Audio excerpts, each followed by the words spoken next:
Welcome to the December 19th council meeting. If you'd please stand and join us in the flag salute, we'll be led this evening by Mayor Pro Tem Howie. Okay, good evening, everybody. Please join us in saluting our great flag. Ready? I pledge allegiance To the flag of the United States of America and to the republic for which it stands, one nation, under God, indivisible, with liberty and justice for all. Thank you. You can be seated. We have three presentations this evening, and they are the awards for our 2017 Chino Youth Float Parade winners. The theme this year was Retro Rockin' Christmas. Our first award goes to the most creative, which was the SOAR Rap High Five After School program. I'd like to call out Community Services Coordinators Martha Hernandez and Tammy Dawson and city staff that was involved also to accept the certificate.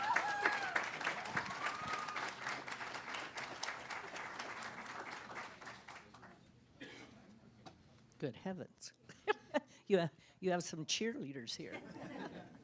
Well, congratulations on your float, and I have this certificate to present to you. Would you like to tell us a little bit about who designed it and how you came up with your theme? There you go. Thank you, Tammy. Now, we get together in a specialist meeting, and we kind of brainstorm a little bit. So all the specialists get together, and we vote. At the very end, everybody has a theme that they present, and we all come together, so that's how we figured that out. And then we divvy up. All the sites have a special assignment, I guess you would say, that they would do. And then the last 2 days, we had Nick over there and Alejandra that put it together. So that was probably the hardest part. We duct taped, we glue gunned, and I mean, just to keep that thing together. So, but it was a lot of fun. The participants really enjoy it, especially when they see the whole thing together, because they just do little pieces, and at the very end, they do see everything together. So it's beautiful. It's a definite highlight of our year, and they did an excellent job. We were very proud of them. Thank you. Well, congratulations, and thank you very much. Thanks.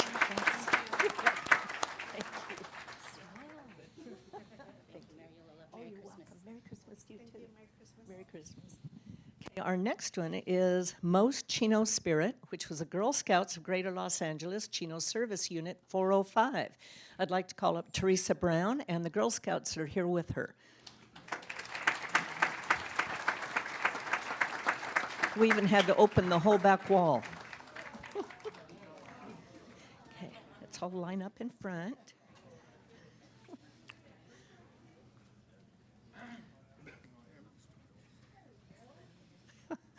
Teresa, I'd like to present you with a certificate for your wonderful float. And if you'd please tell us a little bit about the design and who came up with all of that. Okay. Well, it was our first year ever having a float at the Chino Christmas Parade. Every year we've walked. And if it wasn't for Mike Dossie, who came up with this wonderful idea of, hey, let's do a float. It'd be super cool for the girls. They'll love it. I'm like, okay, let's do it. I have no idea how to do it. So the girls, we met Friday night. Want to thank Chino Valley Unified School District for letting us use one of the schools to decorate the float. The girls did everything by hand. They painted 300 paper plates into little cute striped mint candies. They worked hard. I mean, it was cold, it was windy, and they got it done. Right, girls? Yeah. So our whole theme was GIRL. G stands for go-getter. I stands for innovator. R stands for risk taker, and L stands for leader. And this is what you see here. This is GRRL at its finest. Introduce the girls. Yes, so if you see girls in blue, this is Daisy level. They'll be at a Stater Brothers near you in about a month and a half. And the next level would be the brownies. So your brownie level is usually around second and third grade. And when they graduate, they go to juniors. Juniors are the ones that have on the mint uniform, and they are really, really, really happy to be Girl Scouts, very happy to be serving their community, growing, learning, experiencing the world through Girl Scouts. So if you see us at the stores, and we'll be there, don't turn us down. Say, hi, I remember you. Good job with the Chino float. And yes, I would like to buy a box of cookies. Thank you so much. Thank you, the girls.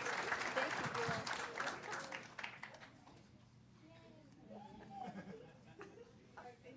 Thank you. And our last presentation is for Best Overall, which goes to Chino American Little League. I'd like to call up Aaron Lewis, please, to accept this certificate.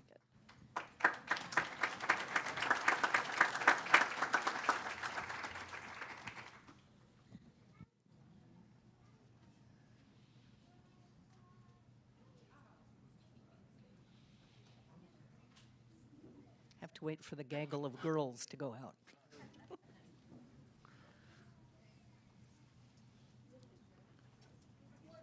Thank you for being here this evening. Thank you. So tell us about your float. Well, you made it hard for us. You put Irene San Esteban as the Grand Marshal, so we felt like we needed to do something to prove she was worthy. So it was a collaborative effort with everybody. So all the board members, they put in their ideas, and it came out really well. So, Well, congratulations. thank you guys. You see the picture on the screen of the float?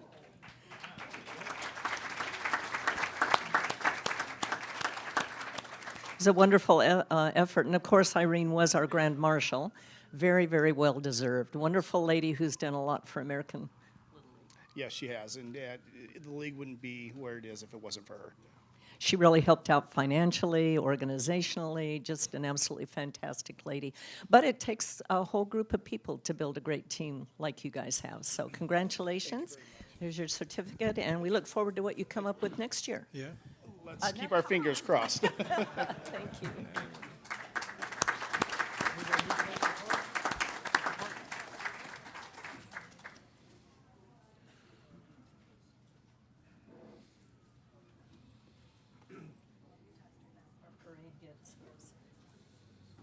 Our parade gets bigger every year. Okay, before we go on to public communication, I'd like to ask our city attorney, Fred Galante, to give us a report out of closed session, please. Yes, thank you, Madam Mayor, members of the council and audience. The city council met in closed session to discuss all of the items on the closed session agenda, beginning with item number 1, conference with legal counsel, existing litigation entitled Chino Basin Municipal Water District versus City of Chino. City council received an update from attorney Jimmy Gutierrez, and no further reportable action was taken. Item B, conference with real property negotiator.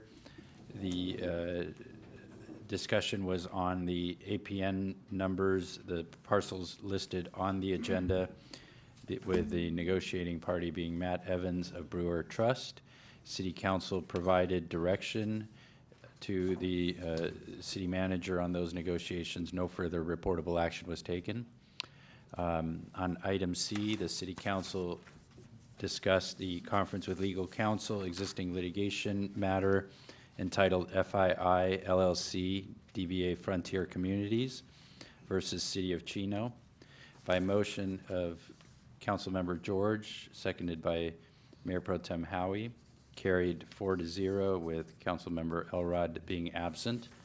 The council agreed to settle the matter on the following key terms: that the outstanding public improvements be completed by no later than January 31st, 2018, pursuant to the outstanding improvement list. The release of the outstanding certificates of occupancy within 2 days of execution of the settlement agreement, dismissal of the lawsuit by Frontier, maintaining the bonds in place to guarantee the public improvements, an extension to the subdivision improvement agreement until February 28, 2018, and all parties bearing their own attorney's fees and cost unless there is a legal challenge, in which case the prevailing party would recover its attorney's fees. Pardon me. The next item, and no further reportable action on that. Next item is public employee performance evaluation. The City Council commenced its evaluation of the city manager and intends to continue that at its next regular meeting or potentially at a special meeting in January. That concludes the report out of closed session. Thank you, Fred. Okay, our first request to speak during public communication is Mr. Chris May of Calvary Chapel, Chino Hills. I'd like to invite all of those who wish to join us to please stand for an invocation. Madam Mayor, City Council members, everybody's here, Merry Christmas. Let's pray. Father God, we thank you, Father, just again for the city, for those that you've put in leadership positions here, Father, for the hearts that you've given them to serve, Father, just the community. Father, we pray that you would give them your wisdom, Father, your discernment. Father, that you would continue to bless this community, Father, that the decisions that would be made by the council, Father, would be right in your eyes. And Father, we just, again, we thank you for what you have done, and most of all, we thank you for the gift of your Son, Jesus Christ. This we ask in his name, amen. Amen. Thank you, Chris. Okay, under public communication, this is the time and the place for the general public to address the council about items that do not appear elsewhere on the agenda. Council cannot take action on anything that's not agendized, but we can hear your concerns. We have one written request, and that's Mr. Larry Walker.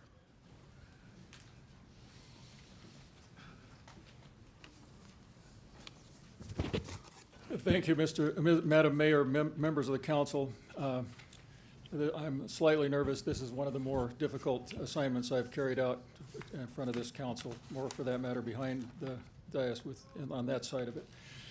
Since the Measure H election, a number of electronic communications have occurred between a member of the City Council and various members of the public.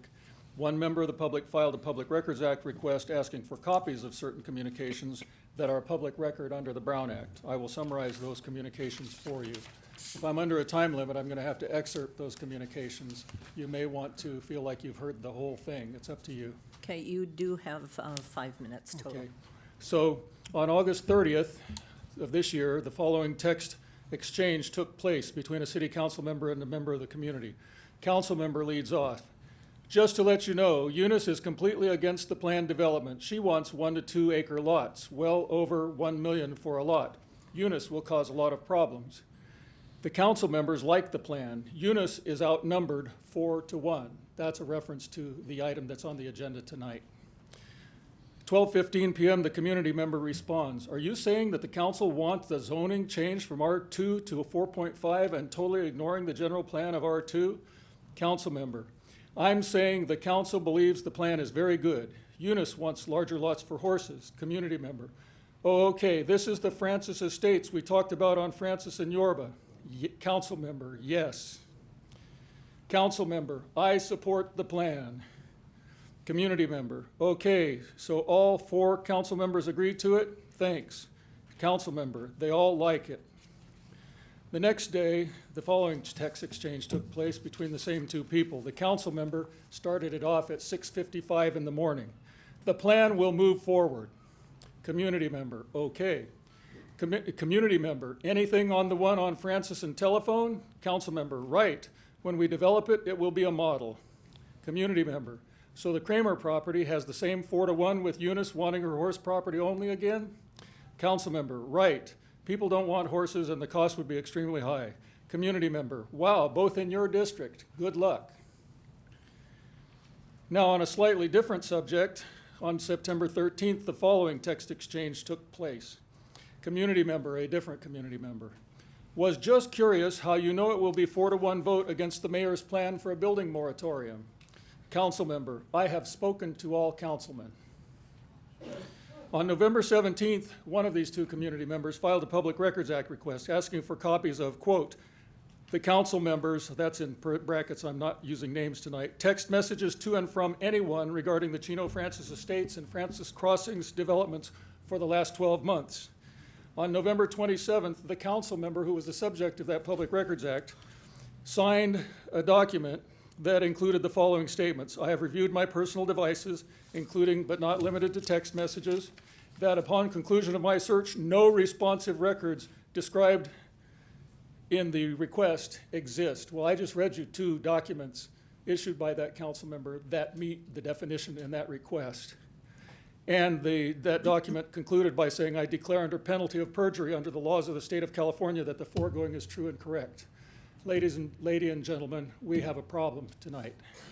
The above documents suggest, perhaps prove, the following. Number one, at least one council member has violated the Brown Act by discussing and deciding council business in private discussions with more than one council member. Number two, at least one council member had made up his mind about the Chino Francis Estates project long before the quasi-judicial hearing on the matter, which is scheduled for later this evening. Three, a council member may have committed perjury in that he sent and received numerous texts regarding a matter of city business, but in responding to a request for records of those texts, he denied under penalty of perjury that such records exist. You now know to the contrary. These matters have been referred to the San Bernardino County District Attorney for potential review and investigation, and the developer is now on notice on the record of these material issues in the processing of this application and of this appeal. Should the developer convince the council to proceed tonight, in spite of what I've just told you, it would be at its own risk since the developer is now informed regarding the possible illegal activity involved in the processing of this application. So the resulting questions that I've come up with, your city attorney will come up with many more, no doubt. Number one, should the city council go forward tonight with consideration of this appeal when such significant legal questions surround it? Number two, has the ability of at least one council member to participate in this discussion and appeal tonight been compromised? And number three, how can the city be sure how many council members have been compromised based on the documents I have presented to you tonight? Number four, and this is the action question, should the city suspend development activities and do its own internal investigation into the communications that have occurred regarding this and other developments and the legal significance of those communications on the status of those developments? Number Mr. five. Walker, your time is up, so if you can wrap up, please. I'll wrap it up with the final question and a suggestion. If a council member is prosecuted for perjury based on the documents discussed earlier, will this city council pay attorney fees for that council member based on the facts you've seen tonight? I suggest you continue this matter to your next, I suggest you continue number 15 to your next regular meeting so that you'll have an opportunity to meet in closed session about the significant issues that have been raised by these communications and the failure to disclose them at the appropriate time. Thank you. Thank you, Mr. Walker. Can I ask you to turn those records over to our attorney, please? I will work with the attorney on that. Okay, thank you. That was the only written request to speak that I have. Is there anyone else in the audience that would like to address the council on any issue that is not on the agenda? Okay, seeing none. The next item on the agenda is the consent calendar. Do any council members or a member of the public wish to have any item pulled? Okay, then I would entertain a motion. It's a motion from Mayor Pro Tem Howie, second from Councilman George. And the item passes 4 yes. I would like to move item number 17 up now. And that is due to the number of people in the audience and the anticipated length of this meeting. Item number 17 is the Planning Commission appointments. This is to approve appointments to fill 3 vacancies on the Planning Commission for a 4-year term ending January 1st, 2022. Councilmember George and I held 2 different interview sessions with a total of 8 people who applied for the openings, and after much deliberation, and thinking about the requirements of the Planning Commission and what we need on the Planning Commission as far as expertise is concerned, community involvement, et cetera, we chose 3 people. Gary, would you like to add anything before we announce who those are? Yes, I would. You've heard several times, when people have approached the council to be approved for council members or planning commission members or community service members, there are several applications, and it's very nice to say that, there were 2 that were top, and there were, we have 6 that were, that did a really great job, and some of that can definitely be fluff. In this case, of the 8 that we received and interviewed, no fluff. Just, 8 quality people that applied, and it made it just that much more difficult to make this decision. Okay, and with that, the people that we chose, there was a request from the Planning Commission that they would like to have someone who understands legality of planning and the details of documents having to do with planning and land zoning. And we had one gentleman who applied who is very qualified, and that is Mr. Robert Nastasi. So we're asking the council to ratify that appointment. The second one is a gentleman who has come to many, many, many meetings, been involved with the city for a long time, been on both sides of issues. So it has a broad perspective of the difficulties that growth in the city presents, and that is Mr. Mark Hargrove. So we are recommending the appointment of Mr. Hargrove.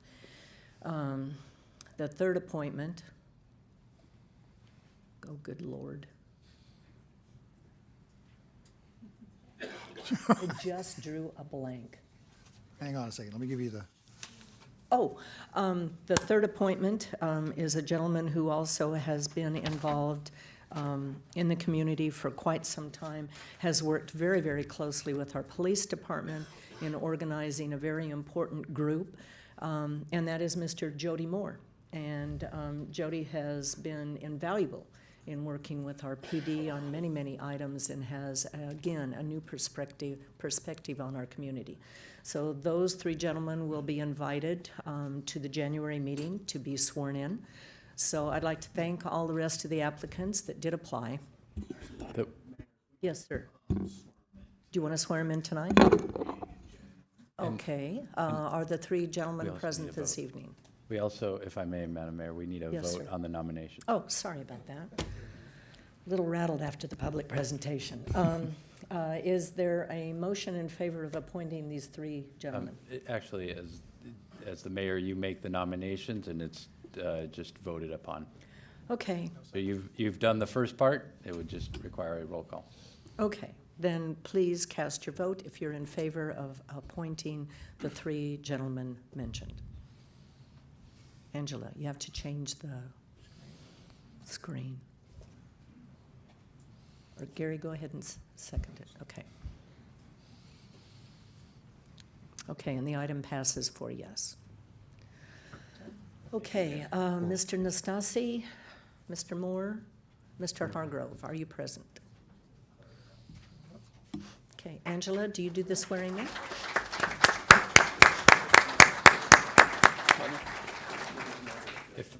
If I may, Madam Mayor, just Yes, to sir. clarify the vote, there was 1 no vote. One no vote. Okay, who was the no vote? That was myself. That was Mr. Yeah. Rodriguez? Okay, 1 no vote. So there's 3 yes and 1 no. Sorry, I did not see that. Okay. Please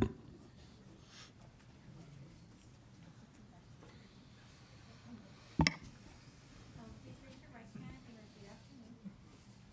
I, please state your name, I, Jody Moore, do solemnly swear do solemnly swear that I will support and defend that I will support and defend the Constitution of the United States the Constitution of the United States, and the Constitution of the State of California and the Constitution of the State of California, against all enemies, foreign and domestic, against all enemies, foreign and domestic, that I will bear true faith and allegiance that I will bear true faith and allegiance to the Constitution of the United States to the Constitution of the United States and the Constitution of the State of California, the Constitution of the State of California, that I take this obligation freely that I take this obligation freely without any mental reservation without any mental reservation or purpose of evasion, or purpose of evasion, and that I will well and faithfully and that I will well and faithfully discharge the duties discharge the duties upon which upon which I am about to enter. I'm about to enter.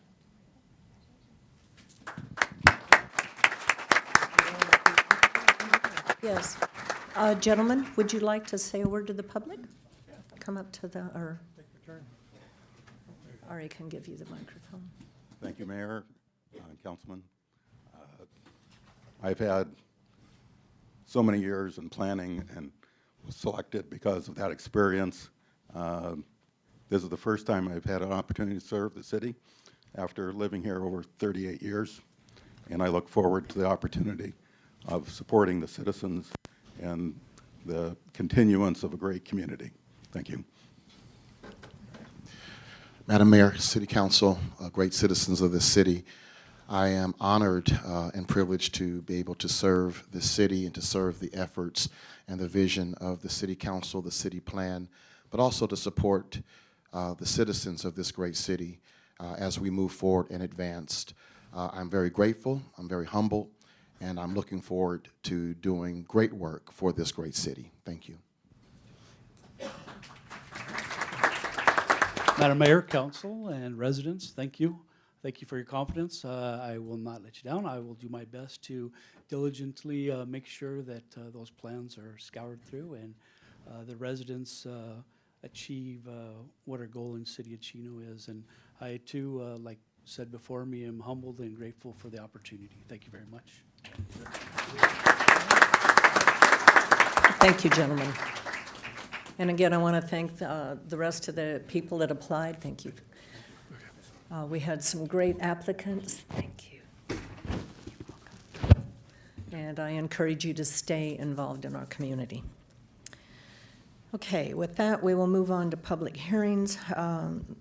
Prior to the vote of the council, any member of the public will have an opportunity to address the council on the items that are under public hearings.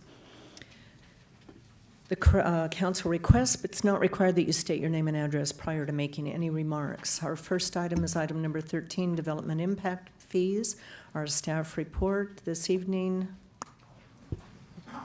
No, we're going to continue this hearing, correct? Yes, We Mayor. have a- We had received a lot of requests, particularly from the development community, additional time to review the packet. And so staff is requesting that this item be continued to our January 16th meeting. Okay, so you don't need to have any kind of introduction or anything on this item? What I would recommend, Madam Mayor, is that you open the public hearing, ask if anybody is present that wishes to speak on this item, understanding that it's going to be continued. Keep the public hearing open and continue it to that date certain that your city manager identified. Okay, we will do that then. So regarding development impact fees, we will declare the public hearing open. Is there anyone in the audience that would like to address the council on this item? Okay, seeing none, we will continue the public hearing to our meeting that will be held on January 16th. So a motion, a second, and ask if there's any objection to the continuance. Motion from Councilman George, second from Mayor Pro Tem Howie. Please vote. And the item passes 4 yes. Okay, so that will be continued. Next item is item number 14, the City of Chino user fees. This is to conduct a public hearing and adopt Resolution 2017-060, which updates the user fees for city-provided services. This will go into effect January 1st, 2018. So I'd like to declare the public hearing open, and I'd like to ask for Olga Hart to please provide us with a staff report. Good evening, Mayor and council members.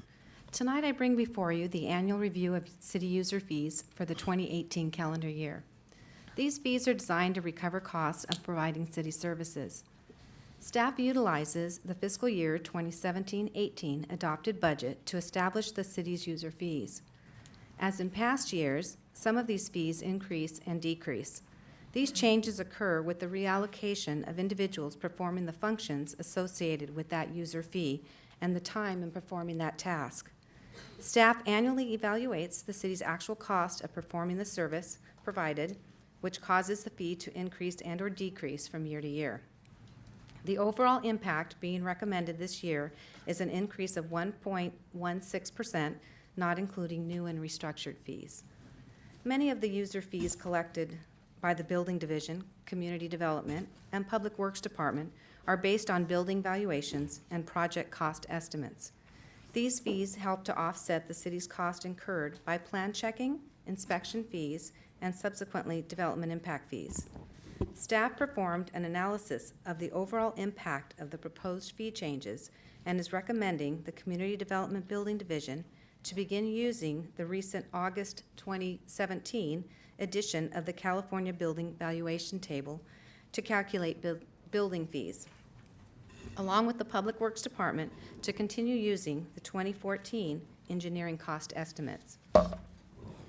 Staff's analysis shows an average small residential development project will see an overall increase of 2.05% or $393 in associated user fees.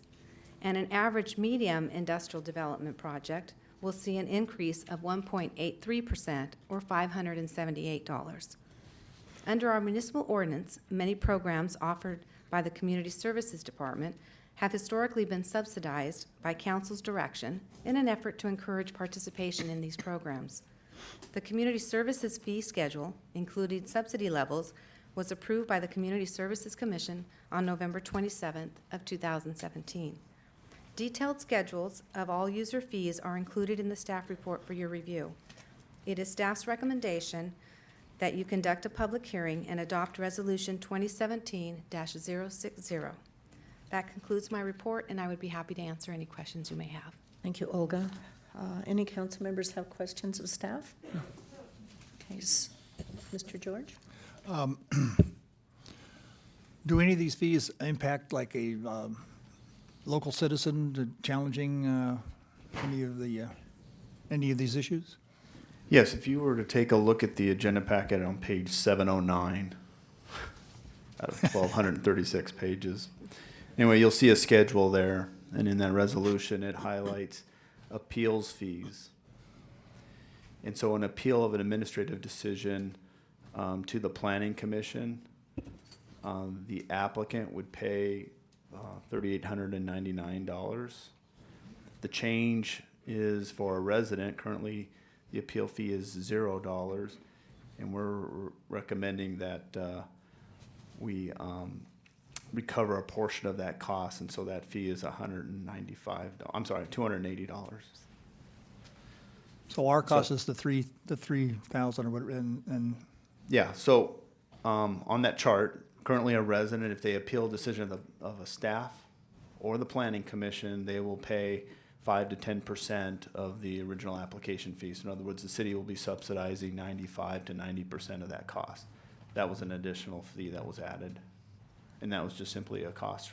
I mean, we're not recovering the full cost. Certainly, we want it to be affordable for individuals to make the appeal, but we do want an attempt to get our cost back. thank you.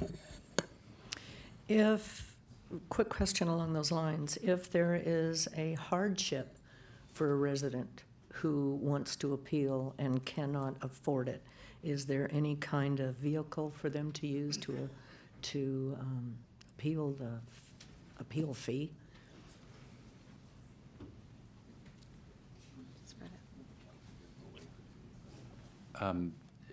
Madam Mayor, members of the council, that's generally provided in your municipal code. I don't have the answer at the top of my head as to whether your municipal code speaks of this issue. But that is, if it does not, it is generally a decision that the city council would have to take up unless, for example, your city manager is authorized to consider a process. But I'm happy to look it up as we're discussing. I have a concern that our residents have the ability to be represented. There are taxpayers, there are property taxpayers, and we substitute a lot of other fees, and I think when it comes to an appeal process, that our own residents should have the right to appeal and not be financially burdened. That's just my personal feeling. Yeah, and that's a policy decision, so if the council wants to remove that section, I would just adopt the resolution with those noted changes that the resident fee would remain at 0. Okay. But it's not uncommon for other agencies, like our neighboring communities. They do charge a nominal fee as noted. I understand. That was my question. My question was, do other cities charge these fees? Yes, sir, And they is do. it pretty much in the same line It as is. 5 or 10%? We did look at Chino Hills, and they were roughly at about the same amount. Okay. Any other comments? Are there any members of the public that would like to speak on this item? Okay, seeing none, then we will close the public hearing. Do council members object to pulling those 2 items for another meeting? Or is there any desire to support my making those 0?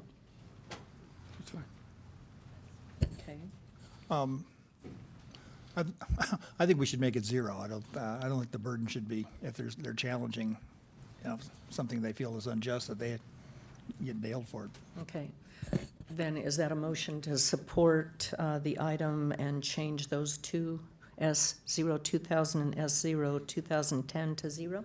Yes. Okay. I just want to clarify, the ones that are changed are just the residence fees, which would be S-0 2000 and then S-0 2010. And those are just the resident fee only, not the application. That's a significant. Okay, now you have 2 different 2010s. Correct. And the one So I'm it's referring just to the is the resident. $280 just for the Yes. residence fee, and the $195, again, for the residence fee. Yes.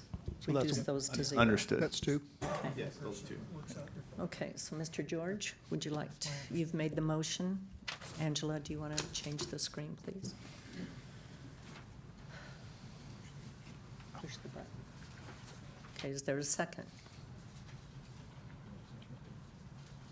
Please vote. Okay, the item, second was made by myself, and the item passes 4-0. Next item on the agenda is item number 15. Chino Annexation Area Project, Francis New Yorba Avenues, also known as Chino Francis Estates LLC. I have a question of our attorney before we proceed. Mr. Galante, in Yes. light of the comments that were made at Open Public Communication,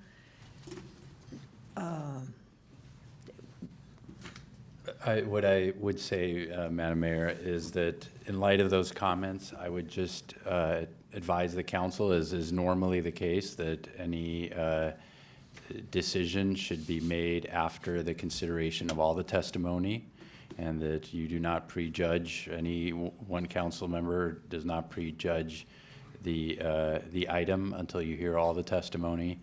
As far as a Brown Act violation as alleged, or any due process violation as alleged, certainly we're not the judges of, I'm not the judge of that issue. If somebody's going to legally challenge, that would be presented before a judge.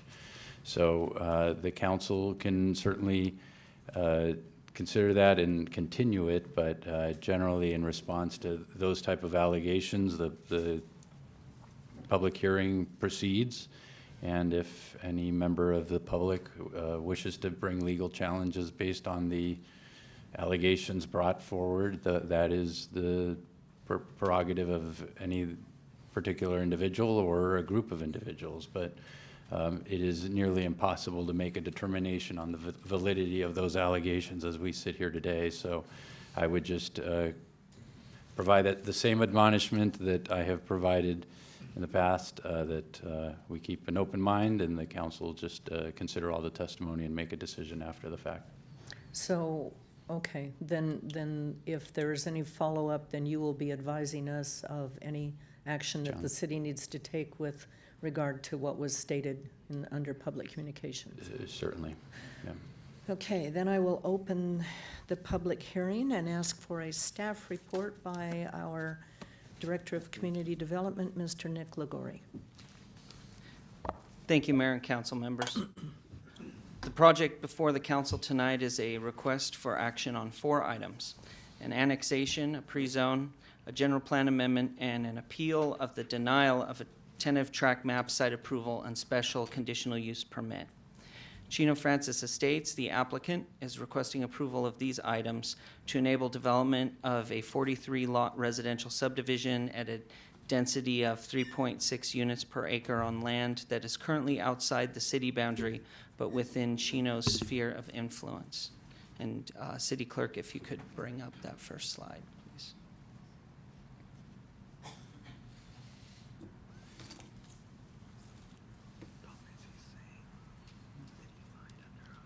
Next slide. The territory proposed to be annexed is located at the northwest corner of Francis and Yorba Avenues. Current council policy requires property owners to annex into the city if they wish to receive sewer service. So the applicant filed an application to annex into the city to facilitate development on this property. The Local Agency Formation Commission, or LAFCO, determines the boundaries for annexations and has so far found that the proposed annexation area meets its requirements. Next slide, please. The applicant is requesting a general plan amendment to change the land use designation of the project site from RD2 to RD 4.5 in order to facilitate the proposed subdivision. The project will include 15 lots at roughly 10,000 square feet on average and 28 lots at roughly 8,000 square feet on average. Larger lots are configured along the west and north edges of the site to provide for some buffering to the adjacent agricultural and animal keeping uses in the unincorporated area. Proposed development would consist entirely of single-story homes. The applicant will provide more detail in his presentation. The first step in the annexation process is for the city to pre-zone the property and request initiation of an annexation by LAFCO. The property is proposed to be zoned consistent with the proposed general plan designation of RD 4.5. A plan for service and fiscal impact analysis was prepared for the annexation area, showing that the city can provide all necessary services to this area upon annexation, and the project would essentially be revenue neutral to the city. This is because the city would only obtain half of its traditional share of property taxes upon annexation in accordance with existing county policy. If the project were to be approved, staff is recommending that the council give direction to negotiate for a higher property tax transfer with the county. A mitigated negative declaration was also prepared for the project that conclude that all impacts from the project could be reduced to a less than significant level if specific measures are required as part of the project. And so these measures have been incorporated as conditions of approval. City staff and the applicant held a neighborhood meeting with residents to explain the project, the annexation process, and to answer questions. Many items were discussed, including stormwater drainage, traffic on Yorba and Francis, proposed public improvements in the area, and land use compatibility between the proposed project and the surrounding properties, as well as consistency with the general plan. On December 4th, the Planning Commission held a public hearing where several concerns and comments were raised by the public about the project. Primary concerns raised against the project were land use compatibility with the existing rural residential development, potential conflict with the animal keeping uses in the neighborhood, as well as consistency with the existing general plan. Supporters of the project stated that the proposed development would improve the area and clean up a problem property in the neighborhood. The commission ultimately denied the application by a 3-2 vote, finding that the proposal was not compatible with the surrounding area and recommend the city council not approve the annexation pre-zone and general plan amendment applications. The applicant is moving forward with the legislative applications and has appealed the denial of the planning commission to the city council. With that, staff recommends that city council hold a public hearing and take recommended actions as noted in the staff report. And this concludes my report, and I'd be happy to answer any questions of the council. Thank you, Nick. Before we move forward with public testimony, do any members of council have questions of staff? Okay, then I'm going to first invite the applicant up to address the council, and I'm going to allow you 10 minutes, please.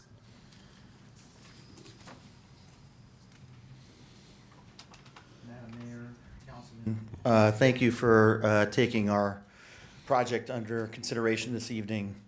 In light of the previous comment, I just want to make another statement here that Borstein and his representatives have only had arm's length and professional relations with the staff and elected officials.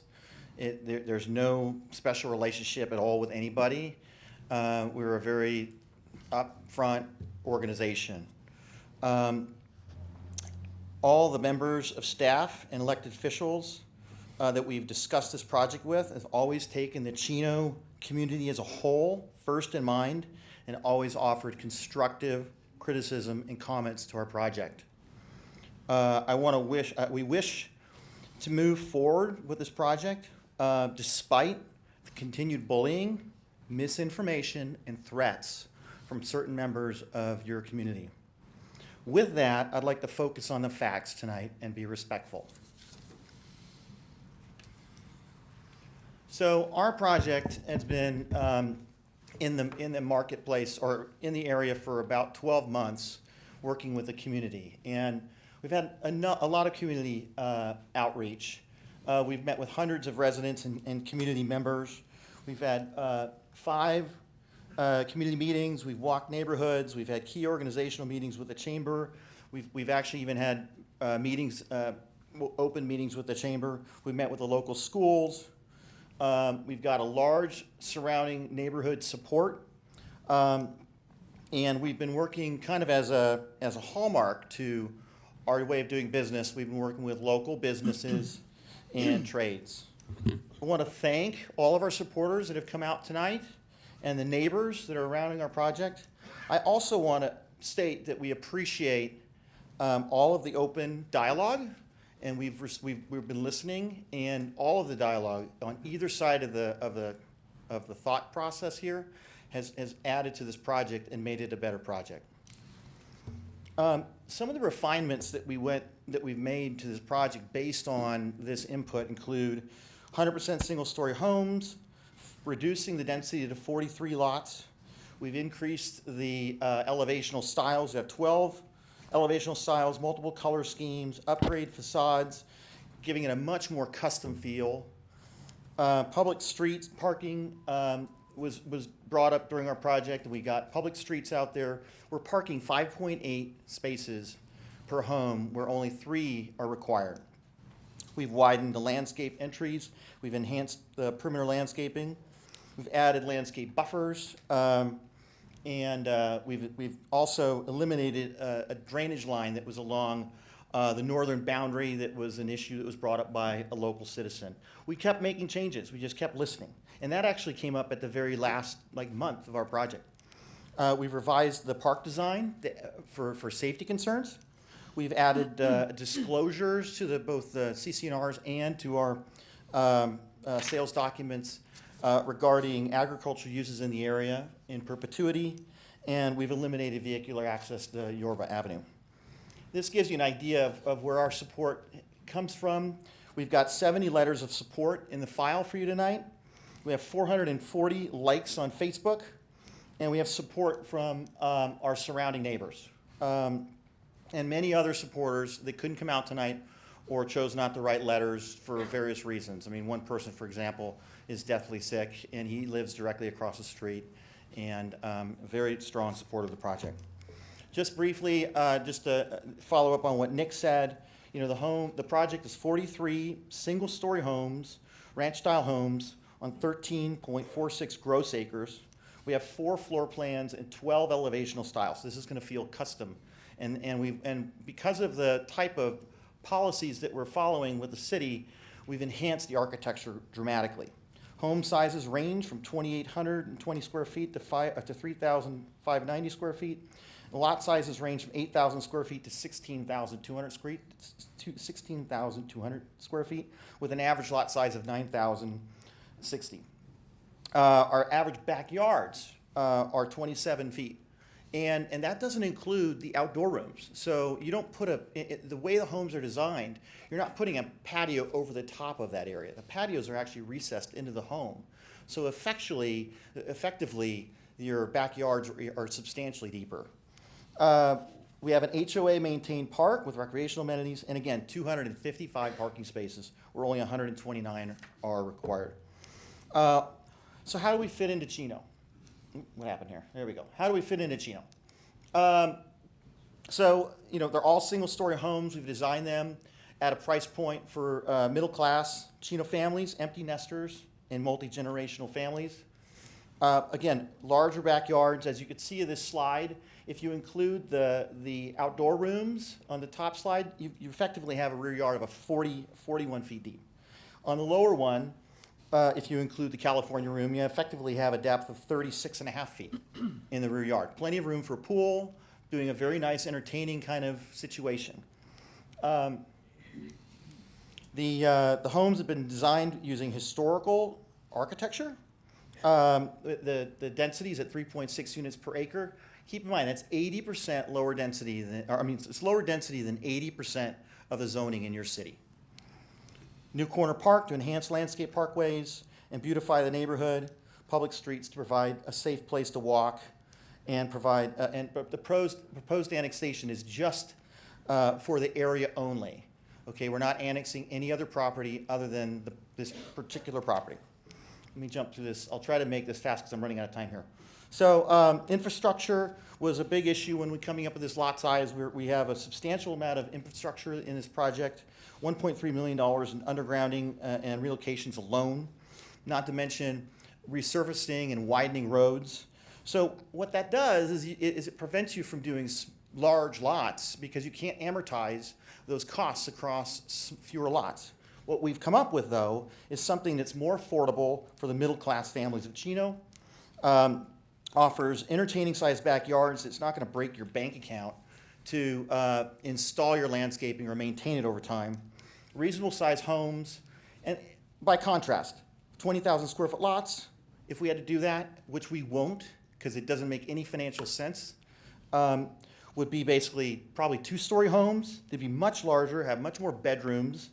It would require a lot more water to maintain, and the price of the homes would exceed $1.3 million just to make sense of it, and there's not a demand for that.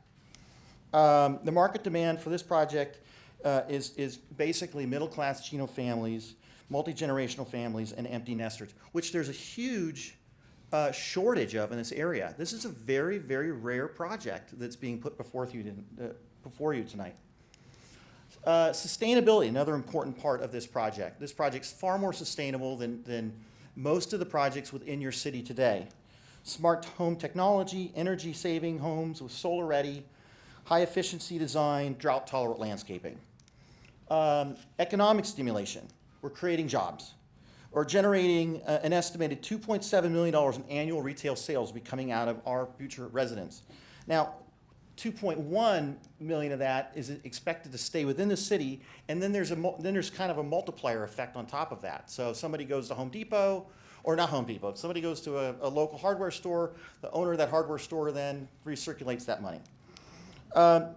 We're contributing $2.4 million in fees to the city, local agencies, and schools.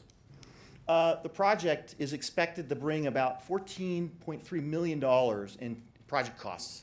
And a lot of that's going to stay here in Chino. The project's financially self-sufficient, and the community landscaping is maintained by the HOA, and it has a positive effect on the Chino General Fund. Last, I'm just going to do one more little thing here. I'm going to close to my end here. The benefits enhance the neighborhood. Well, we're revitalizing this vacant piece of land that's been a blight in the area for many, many years.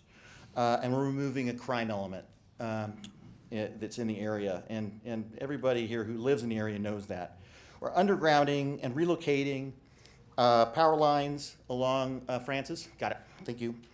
We're widening Yorba and Francis Avenues, adding new curbs, sidewalks, generous landscape parkways, and lots of trees. We're constructing new private community park. And we're reducing the stormwater discharge from the site by 20%. Safety enhancements include adding a new handicap ramp and enhancing two other existing handicap ramps that are not per code, and adding streetlights in the area and safe walking sidewalks. Overall, we're just increase the pride of ownership in the area. And this is what the corner looks like today. And that's what it'll look like after you hopefully make your decision in favor of the project. So I'm available for questions.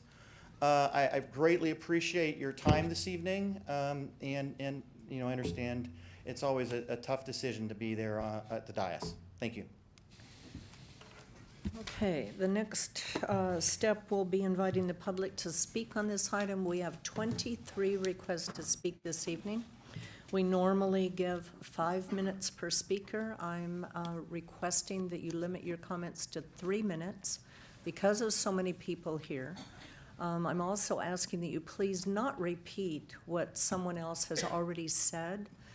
If there's a group of you that are here representing the same issue or the same stance, perhaps you can have one spokesman and then ask for people to stand up that also agree with you. So they've been given to me in a certain order, and I'm just going to start from the top. The first request to speak is Mr. Bill Morgan.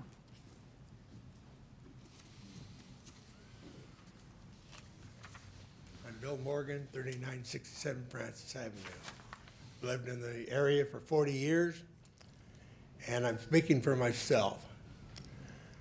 There is nothing that they've done in that area to mitigate the flooding that we get. And when you add sidewalks, curbs, roofs, you're adding to the flooding. And unless they bring in a whole lot of storm drains, the people south are going to get flooded badly. Also, I'm looking at those houses, and I just got through watching television with these firestorms that are hitting these houses. These houses are right next to each other. The fire department can't get in there and put the fires out. The wind blows from the north to the south. The people on the south are going to get burned out. Thank you. Okay, thank you, Mr. Morgan. The next request to speak is Alana Carson.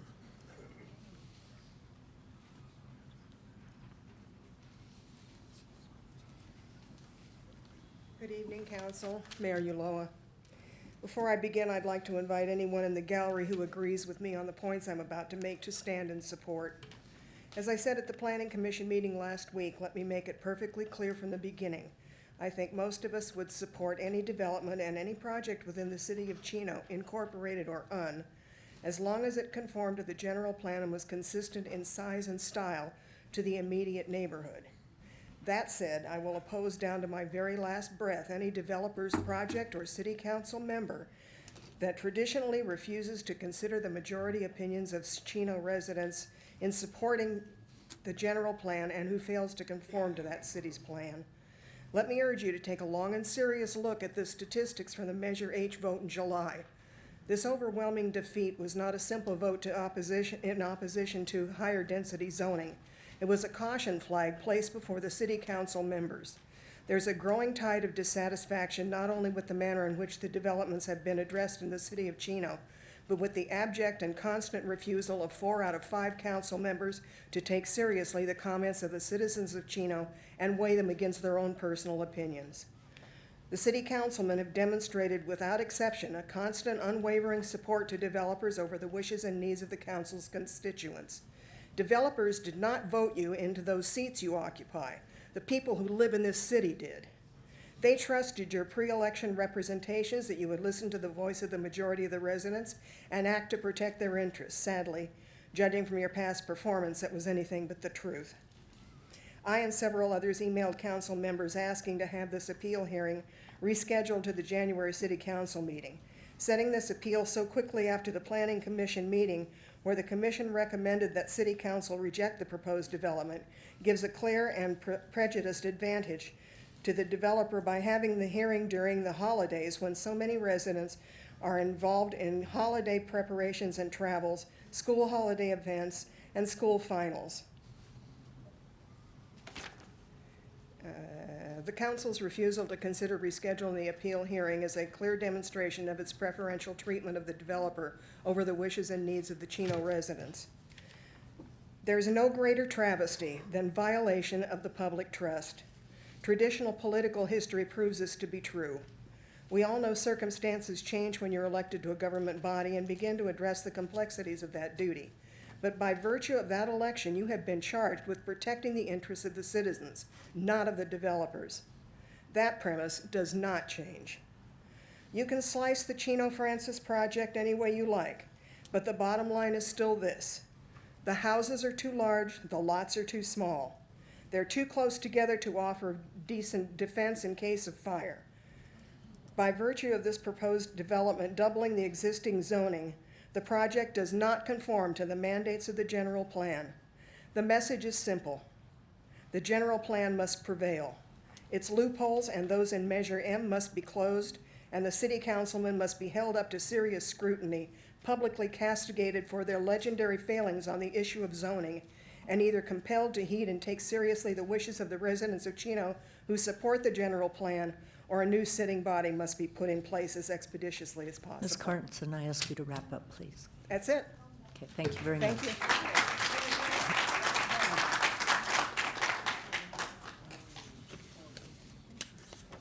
Next, oh, she had asked people to stand who were in support of her comments. Okay, thank you. Next written request to speak is Christy Andridge.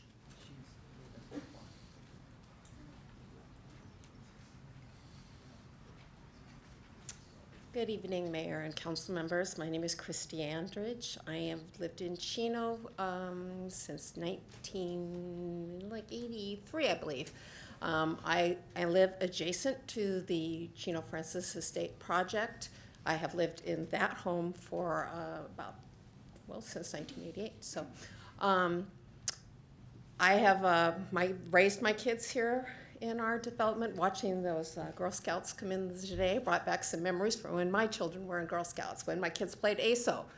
So I'm a long-term member in the community here. I am definitely supportive of this project. My kitchen window looks right out onto where the existing house is there. I have seen some very less than desirable things go on in that home over the recent years, different problems.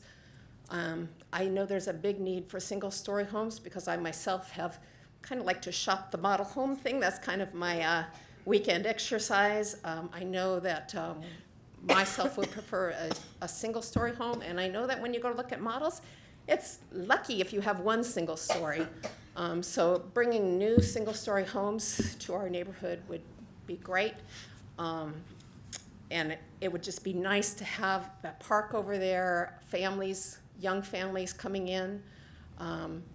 Some of the, it just would bring a lot of peace to us just to have a change there. I also want to though address, I know there's been a lot of concern because of the different properties we have in our area. The property I live in is about 1/3 of an acre. My neighbors to the east of me probably have a 7,400 square foot lot. If you continue north on Yorba, you've got 1 2-acre lots up there. So there's a vast, it isn't all cookie cutter half-acre properties or 1-acre properties. There's a mix. There's 7,400 acre properties. And so I do feel that this project does fit in well, and it will bring in new people to our area. Thank you. Thank you. Jane Wolf. Jane Wolf.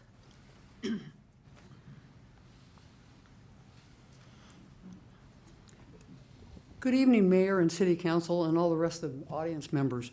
Zoning, according to the book Practical Guide to Understanding Zoning Laws, provides for the orderly development of a city in the best interests of its citizens. Note the word citizens and not developers. It goes on to say, allowing a property its most appropriate land use, given its location and surrounding uses. The 13 acres is in the sphere of influence, where a preponderance of acres are zoned RD2. We're aware that the development will happen. In fact, we welcome it if the development is done correctly in an orderly development of a city, like the 2 cul-de-sacs south of Francis. Let's look at your general plan under the community character element, objective CC 2.1. New single housing shall be designed to be compatible with adjacent neighborhoods. The scale of the new home should not overwhelm adjacent homes. Keeping that in mind, how do you explain the 2-storied homes on the northwest Monte Vista and Philadelphia corner, or more recently, the 2-story clustered homes on pipeline near the railroad tracks. Or better yet, the 2 stories jammed in a development near the Avocado House on Central, spilling over into Francis, which in turn leads me to the general plan community character element. Objective CC 3.3, design neighborhoods to foster interactions among residents and be responsive to human scale. Policy 2. Lot size and building placement on lots shall be designed to reduce the appearance of large homes close together on small lots. So far, it seems to me the points in the general plan haven't been followed too carefully. Now, also in the general plan is mention of a small town many times. Page 10, Community Characters Goals, CC2, preserve and enhance areas that create community identity and support Chino's small town character. Also in the Community Character Vision Statement, quote, the City of Chino will continue to be a vibrant, safe city with a small town feel. Also, the general plan narrative for the year 2025, the city will be a vibrant city with small town feel. Note, safe has been omitted. Chino will provide opportunities for healthy, active lifestyles through a system of walking, cycling, and equestrian trails that will link homes to a variety of local and regional parks. Now, enough of the general and master plan. Let's cut to the quick. Random, haphazard, and fragmented development is not in the best interests of the residents of Chino and the sphere of influence. You were chosen by the voters of the city of Chino to represent them and not the developers.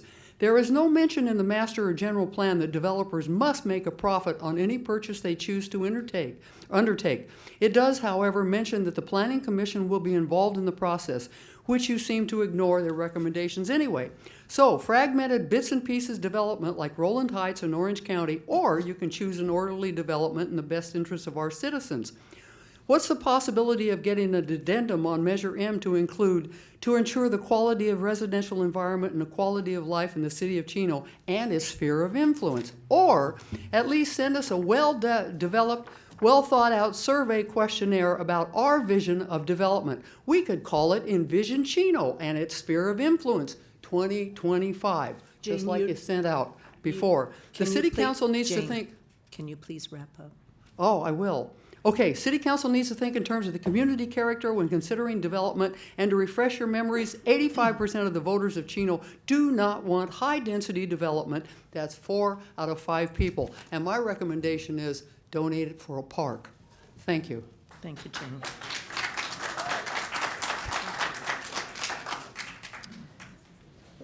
Craig Andridge, next written request.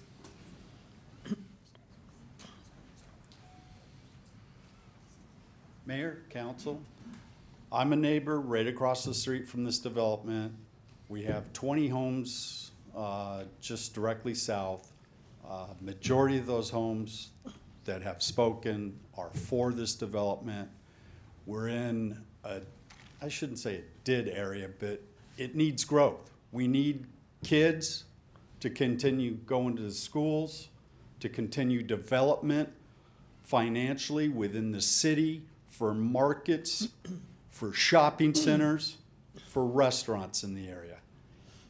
All the development seems to be on the south side of Chino or on the east end. We need this in our area, I feel, and obviously I'm for it. The builder, from my perspective, I've never had such an open conversation, discussion, and with them making changes. When they first came through the neighborhood, they said 2-story houses. We went, no, we don't want 2-story houses. Within 2 weeks, they came back, they changed their plans, they showed them to us. Everything was beautiful on that side. I just went, wow, I've never had where a citizen and well, I shouldn't say citizen, I mean member of Chino area that a builder listened, or builder side listened to us. I mean, it's everything that we have brought up, they have addressed. I think the majority of the people in our territory are for this plan, and I am too, so thank you for your time. Thank you. Gene Ackerman.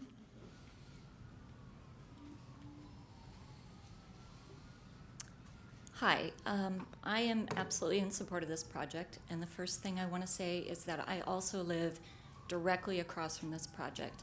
And I think if you probably asked the people in here who are in support of this, I think all of us live directly across the street or within a block of this project. I think a lot of people opposing this project do not live directly across from this and don't see day to day that field. Let me start by saying we moved to Chino less than 2 years ago from Chino Hills, and we moved here for one reason, because we were empty nesters and we wanted a ranch-style home, which is very difficult to find. So I absolutely love our neighborhood, but when my husband fell in love with the house, my apprehension was the property directly across Francis from us. And I mean, it's an eyesore, there's constant crime, there's squatters, people throw trash. Just, I mean, police cars are there constantly. I hear gunshots. You know, it's definitely a huge negative. So when the developers contacted us, we were thrilled that they were listening to our needs. They met with us. I think they did everything right and created this beautiful community. And I thought, this is a great thing. Never in my wildest dreams did it occur to me that people would oppose this. But again, I think the majority of people opposing this do not live directly across from this field and see what happens. I walk my dogs every single day. And my husband says, the one thing that drives me crazy is there's no sidewalks, there's no park, there's no safe place to really walk my dogs. So you build this property, you've given us a park, which there is no park anywhere near us. You've given us sidewalks. I talked to people who live down Yorba, and one man told us he spends a fortune every month on streetlights because there's no sidewalks and there's so much crime on that street. So I guess overall, I just think this is, you know, a great project, and I support it 100%. Thank you. Thank you. Lance Ford.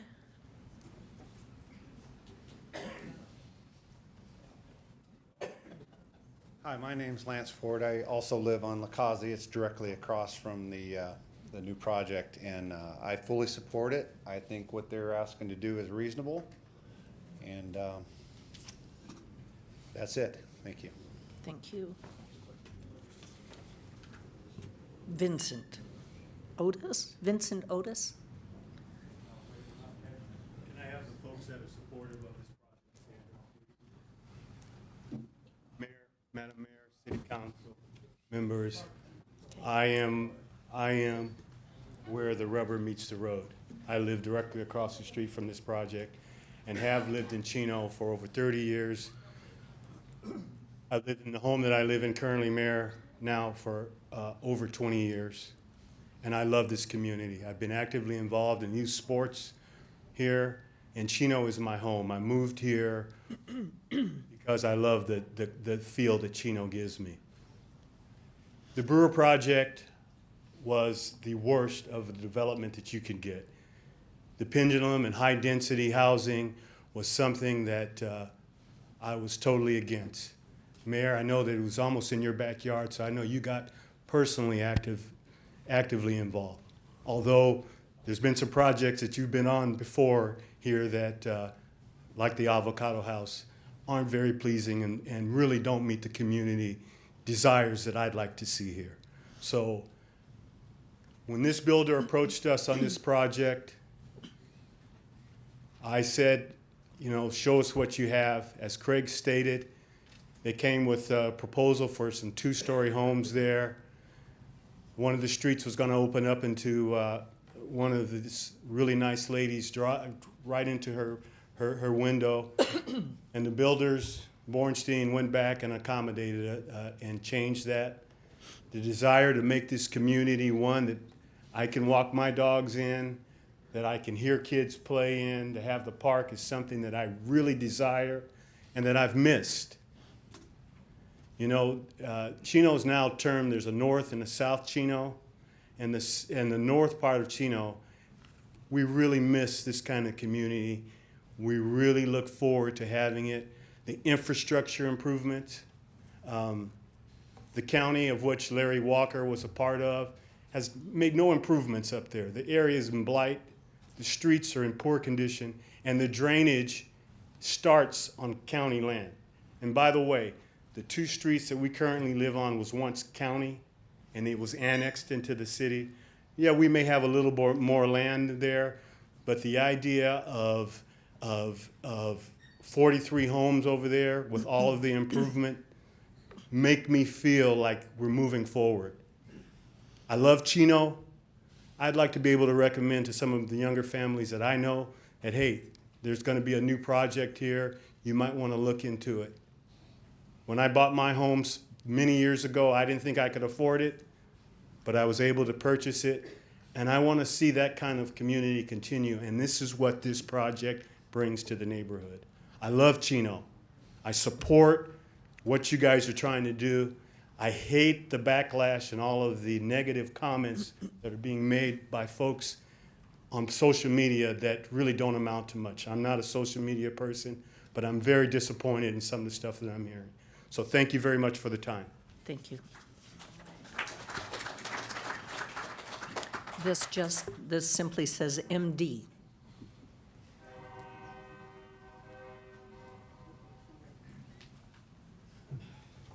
Hello. I'd like to thank the council for listening to us tonight. I'd ask once again the people who are supporting this project to please stand and join me. I live adjacent to the proposal. I think it's an outstanding proposal. You look at these homes, this is going to be great for the area, great for the community. We need to be invested up there. If you look at the homes on, say, Yorba, between Philadelphia and Francis, it's like a giant code enforcement violation. We need help. And this is a great project. I was completely impressed with the developer knocking on my door, asking my input. I love this city. You guys have always done a really good job at planning, at doing developments. I used to live over at, say, San Antonio and Chino.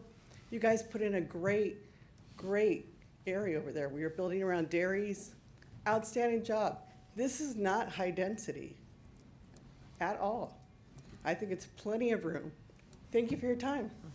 Thank you. MD, just MD. Joan Ford. Or is it Joanne? Joanne, sorry. So my name is Joanne Ford, and I'm in favor of this project as well, and I also live directly adjacent to this project. We've lived there for over 11 years, and I've lived in Chino for over 25 years, with 2 kids growing up, going through the Chino Public School District, which you guys have all supported my son and daughters in their, school sports. We thank you for that. My husband has lived here in Chino for over 50 years as well. And he's also gone through the Chino public school system. We moved to our current home because we wanted to continue to live in a single-story home. My background is in interior design, and I've been in the building industry for over 30 years myself. I've had an opportunity to review the floor plans for this project, and they're awesome. I would love to live in one of them, and any one of you probably would as well. It gives me great excitement to say that. The developer, again, has done their due diligence, and they've been very supportive of all the neighborhood and all the concerns, and I support them as well. And I hope you will all agree and vote yes to the zoning proposal. That's all. Thank you. Bill Ackerman.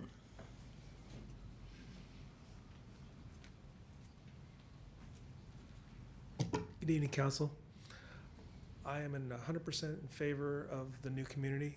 I live directly across the street on the Causey Court, and I see daily the trash that's dropped off by people driving by, the furniture that's left there, semi-trucks that park there overnight, and it's time for a change. And I'm asking for you people to see the plan that's been put in front of you and agree with most of us here that live directly across the street or adjacent to this property, that it is time for a change and time to get rid of the old lot, the garbage, the house that's run down, boarded up, the crime. It's just time for a change, and that's what I'm asking you to see. and approve. Thank you. Thank you, Bill. Brenda, is it Elric? Elric.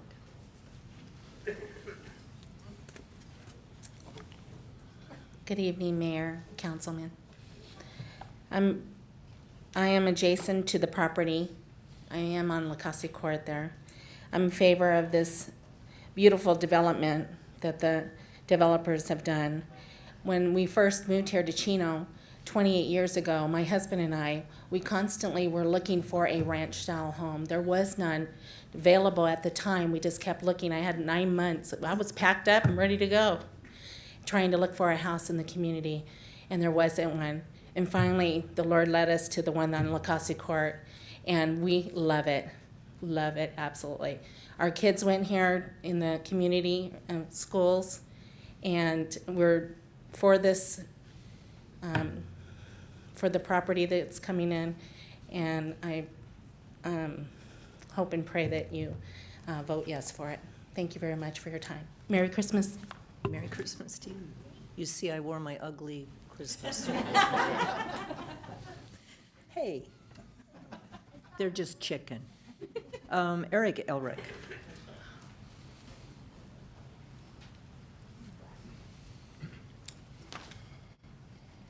Good evening, council members. My name is Rick Elric. My wife and I have lived here in Chino on Lacasi Court for 28 years, as she has said. We raised our kids here. Our home is right off of Yorba and Francis there, the neighboring street to the current vacant property that we are discussing. Throughout the past 5 years, I've seen more crime in the area than I have seen the whole time that we've lived there. The sheriff's department is constantly running out squatters on the vacant property. My kids, who now live on their own, they're afraid to literally stay at our home when we're out of town because they don't feel safe there. We literally had a friend that was murdered less than a quarter mile away, Jimmy Dennis. I'm sure that some of you remember that. He was murdered in his truck. And our PD solved the case. Yes.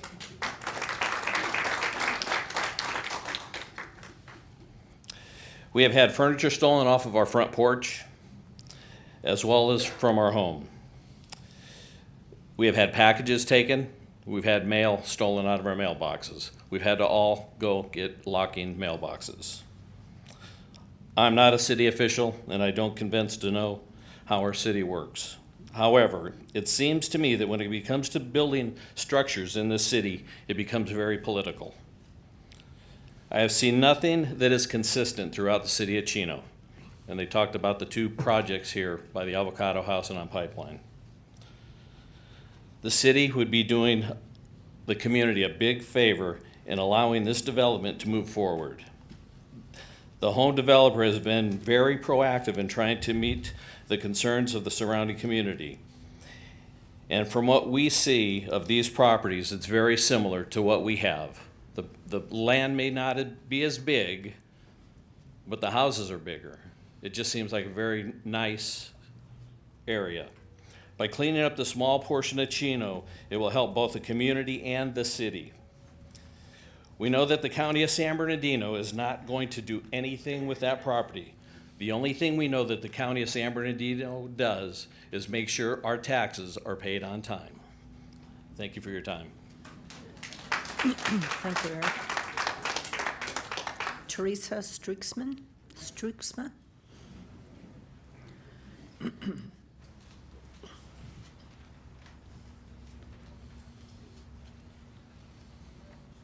Good news, I'm the last house on Lacasi Court.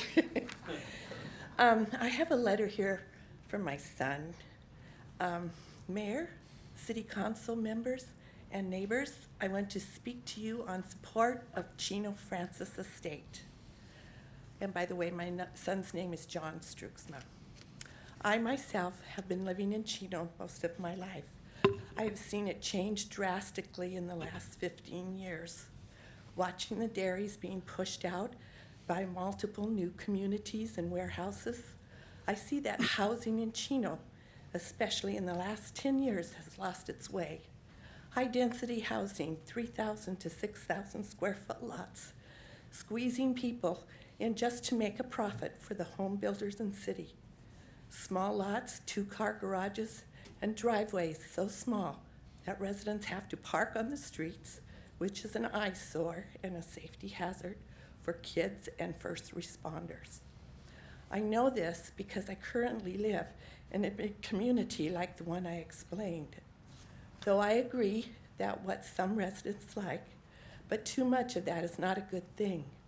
With an increasing population comes an increasing amount of traffic, costs to the city for public works and safety, and most importantly, crime. I think we all understand that the state of California gives guidelines to the city that must put a certain amount of affordable housing into their communities. We also all know the overwhelming results of Measure H. It was clearly stated by the Chino residents that they did not want this kind of housing anymore, but wanted a sensible housing project. The project, Chino Francis Estate, is exactly that, and I believe should be a copy how Chino should further their growth. This is a project with sizable lots and housing that are par with most people's wants. This plan and project is extremely well thought out and has been generously and thoughtful to surrounding residents to fit their needs and wants. The Chino Francis Estate is not here to just load their pocketbooks like Measure M or other new communities around the city, but to make a profit with good quality homes and build a nice new community with that space. As for surrounding residents, I urge you to okay this project because this might be the best you get, and it is pretty great. Because if you don't, you might see another Measure H project or worse, another builder who wants to buy the property, or worse, California using it for their profit, for their benefit, and could care less about your needs. As for the city council, this project should be easy to call for you because this is how Chino should grow with communities that are currently being proposed to you tonight. And then I'd like to add my own point of view. Okay, you are out of time. Okay, So then very I quick. won't. But I support this project. Thank you very much. Barbara Loomis?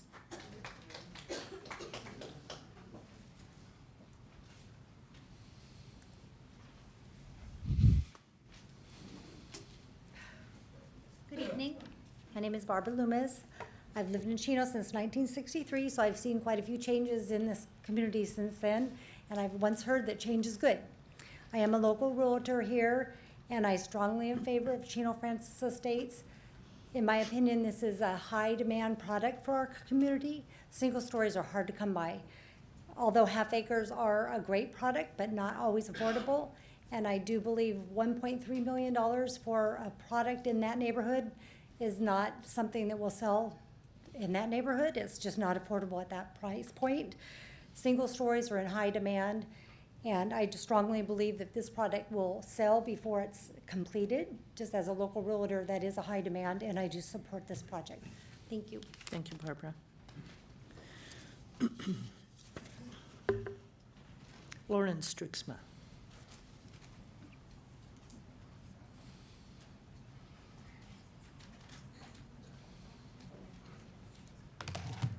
Madam Mayor and Councilman, thanks for letting me speak here. My name is Lauren Struxma. I've lived here in the city of Chino since 1978. I ran a glass shop over here for 30 years, so I know the community very well. Okay, I worked in many parts of the area. Okay, basically, I was not in favor of that Measure H on the Brewer property. I totally despise going 12 units per acre. But besides that, let's get it. We're talking about this project here, the future of Chino. What's going to happen in Chino here? Okay, we have a project here. And I'm going to talk about the homes. Talk about how I feel Chino should look like in the future. Okay? The Chino Francis Estate would be in my backyard. I don't see anything wrong with building 43 single-story homes with 8,000 to 10,000 plus square foot lots, where a family with children or grandparents who can have their grandchildren come and play in the backyard. There is no place in Chino that you can do that. If you like to entertain, you have room to barbecue, to play cornhole games, have a horseshoe pit back there, which you cannot do in any high-density home. You even have room to put a swing set in the backyard for your kids to play on. Wow, pretty good, huh? And also, you know, the mother can send their kids outside to play in their backyard. Any high-density place, you can't do that. Mom would be very happy to go that and send them outside, and it doesn't have to run down to a park or anything to play. I think that's very important. I'm a very family-oriented man. Okay, and by approving this project, we will get much-needed single-story homes in the city of Chino.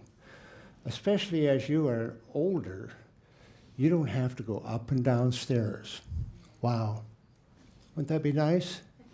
I think you guys that are 50-plus years old, you start looking around, you don't want to go up and down stairs anymore. So I think this is a great project. And let's say I was, you know, I'm a little older than that, but if I was 50 years old, I would jump at the chance to live for 20 years plus, you know, where I could live a lifestyle of not living on top of each other than, or your neighbors. You know, you don't have to live with her. And what is wrong Lauren, if you with can wrap that? it up. So I asked the city council to please approve this project. It would be an asset to the community. Thank you. Thank you. Joe Loomis.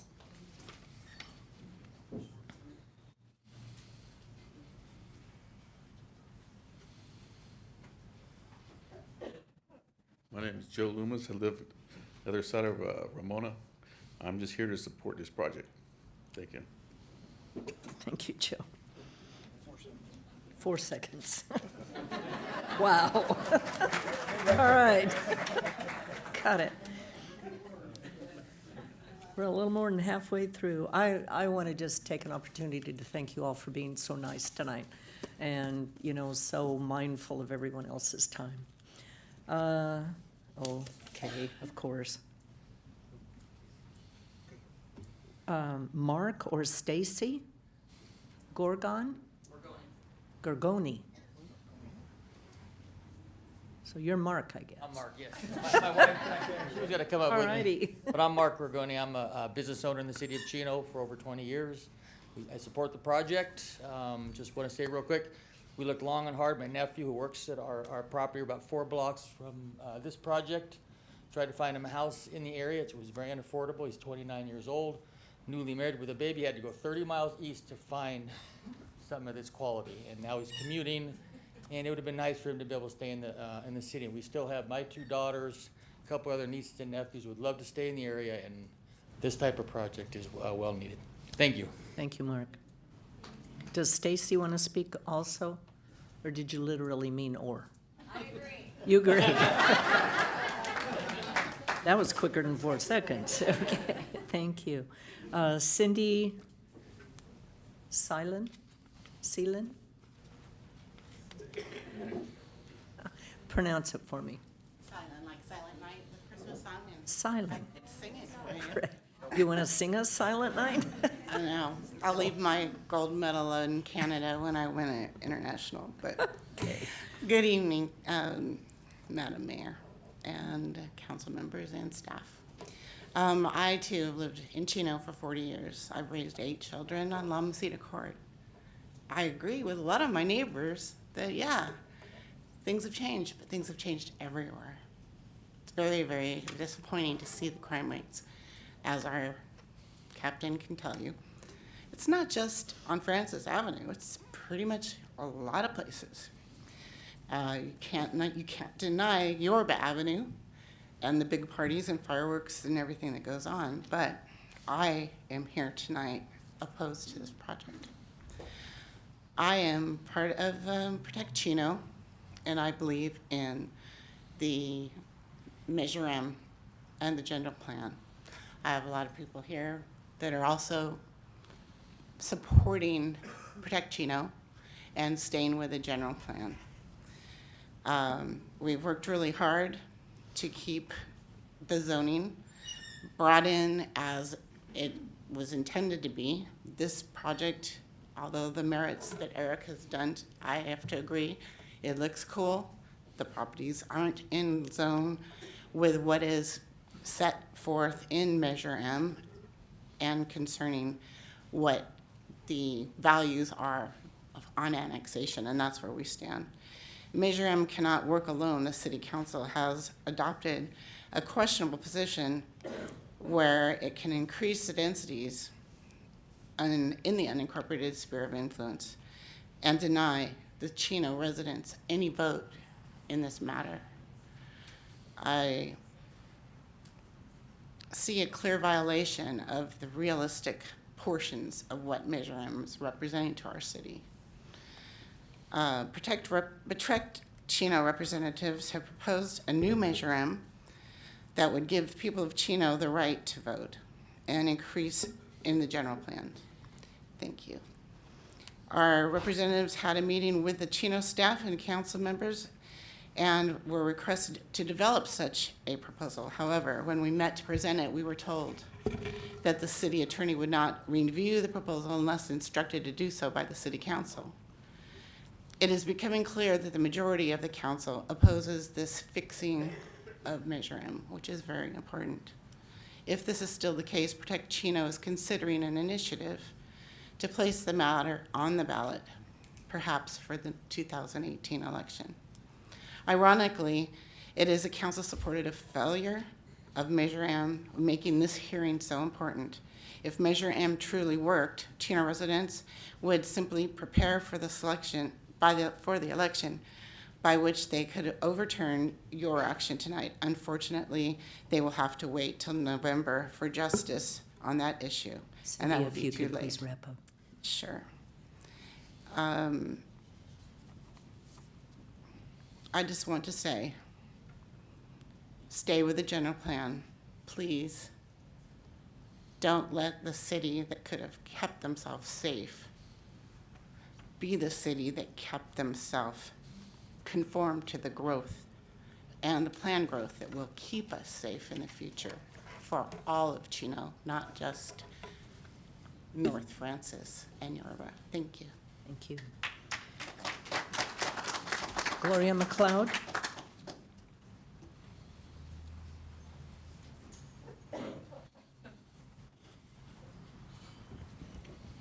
Good evening, Mayor, City Council members.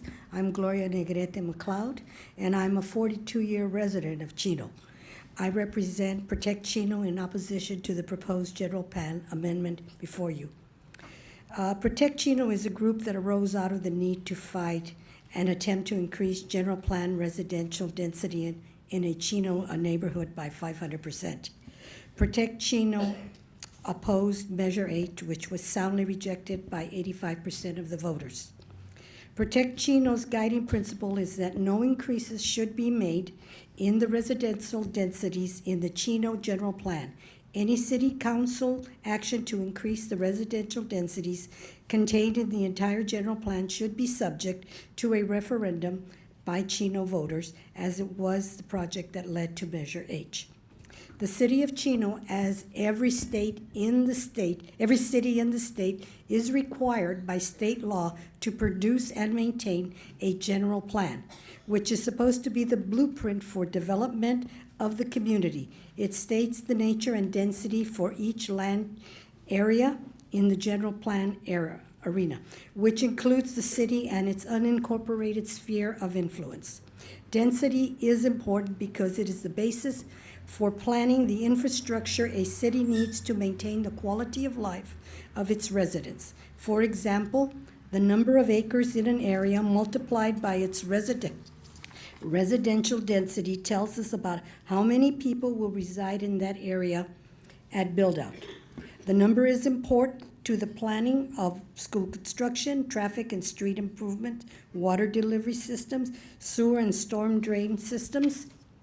Inconsistent changes in the residential densities of the Chino General Plan can cause problems with the design, financing, and construction of these important facilities, which may be built for the low volume needed by lower density and could require huge expense for the construction to meet the needs of higher density development.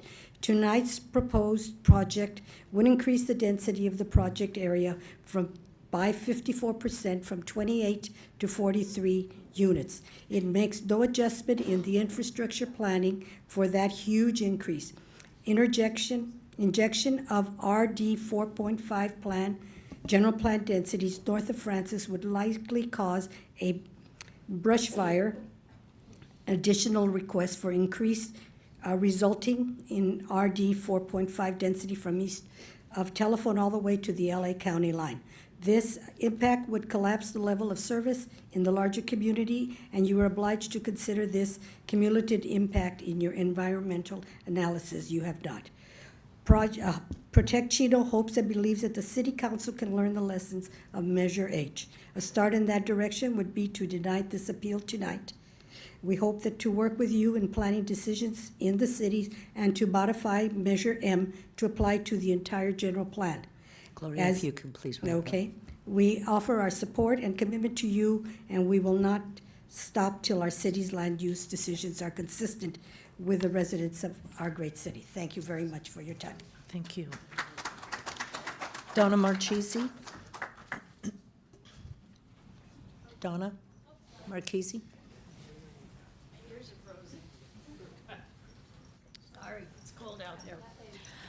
Hi, I'm Donna Marchese. My great-grandparents came here in 1921 to farm. And I am with Protect Chino. And my subject is code enforcement. It's been suggested that this general plan amendment should be granted because the development will replace an eyesore, or what I'm always seeing on the flyers is blight. And the problem is one of pride of ownership. The owners either don't live on the property or they bought it as investment and they're letting it go to pot. And then if somebody calls code enforcement, they're not getting a response. Now, when I was walking on Yorba north of Francis, one lady said she called the county and never got any response to get the property cleaned up. So Protect Chino is aware of problems like this and the impact that these properties have on our lifestyle and our properties. And they're hoping in the next few months to get some relationships with city and county code enforcements so we can tell people, you got a problem, this is who you call. If you don't get a response, call us back and we'll see what we can do to help you. We believe that proactive communication with appropriate officials along with citizen involvement will generate positive results where neighborhood conflicts exist. I guess the bottom line here is that what we want is to keep the general plan. We don't want you to just vote to change the general plan because the piece of property went to pot. We're zoned for 2, we'd like you to keep it at 2 per acre. So it says if the city council grants this density increase because of the problem property across the street, it will be telling every landowner in the area that problem properties get density bonuses. We could then look for more landowners to create problems for their neighbors so they can get extra units when they sell their property for development. Recently, there was a shopping cart down the street from me. Oh, by the way, I've never had these people bang on my door walking the street, and none of us that went to the February meeting have ever been contacted about a community get-together. So that part's not true. But recently, my husband and I toted off a shopping cart that sat there for 2 months, and I didn't see anybody who's worried about blight in our neighborhood pitch in and get rid of it. So if you're worried about blight, call the appropriate agencies, and if you don't get something, take care of the matter yourself. Thank you. Thank you, Donna. 2 more speakers. Next one being Larry Walker.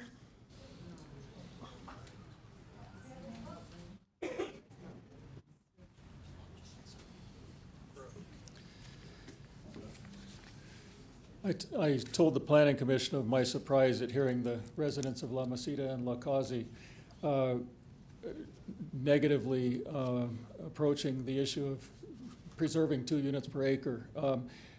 All the economic arguments about how RD2 doesn't work, 2 units per acre is too much, it's too big, people can't afford it anymore, those were all made in 1987 when the developer of the La Mesita-La Casi tract came to the county and said, I'd like to build an average of density of 3 or 4, don't remember the exact number.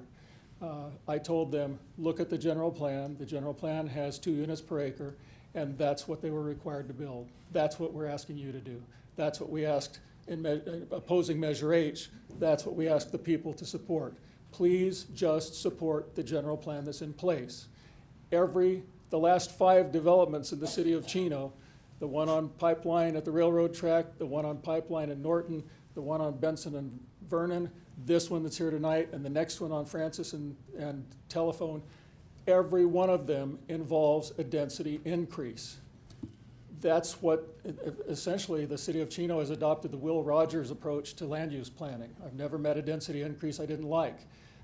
And that's destructive to the plan. The plan tells you how many people are going to live in Chino. It tells you how big the pipelines need to be. It tells you how wide the streets need to be.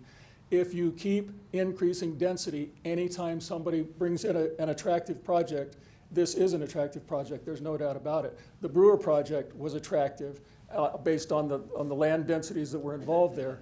The fact of the matter is the density is the problem. The density it changes the number of people that are going to be there, the number of kids that are going to be in the schools, the size of the pipelines necessary to bring water to the area, and everything else. That's why we have general plans in the first place. If you were going to allow each developer to do whatever they wanted to do, there wouldn't be much need for a general plan. And that's the position of Protect Chino. The assertion that it won't pencil out is one that's been heard a lot. You've heard it as a major argument tonight. The bottom line is the developer has paid about $1.8 million and has closed escrow. You know, if a developer closes escrow, there is no risk in the financing of that project. The fact of the matter is that the per lot price, even at 2 units per acre, would be in the $66,000 range. For houses that are going to sell $750,000 up close to $800,000 in the first phase, that's a pretty small percentage of the price going to the land cost. Anyone that's been in development knows that. And if you were going to consider the financial need of the developer, you would need to look at their books and see what their pro forma is. Who knows what the basis for $1.3 million for a 2 units per acre house is? That's extremely high. That's likely to be a lot higher than what would be required here. The per unit land cost for this project is going to be about $45,000. Larry, I'm going to ask you to wrap up. It would be about $66,000. That's a $20,000 difference, not a $550,000 difference. You've been asked to give a break based on finance without looking at the books or anything that justifies that economic break. The fact is here, the density is the challenge. The density is what makes this a problem. This would be a great project in an area where the general plan allowed for this kind of density. It's not a great project here. Thank you. And the last request to speak, Jason Zara.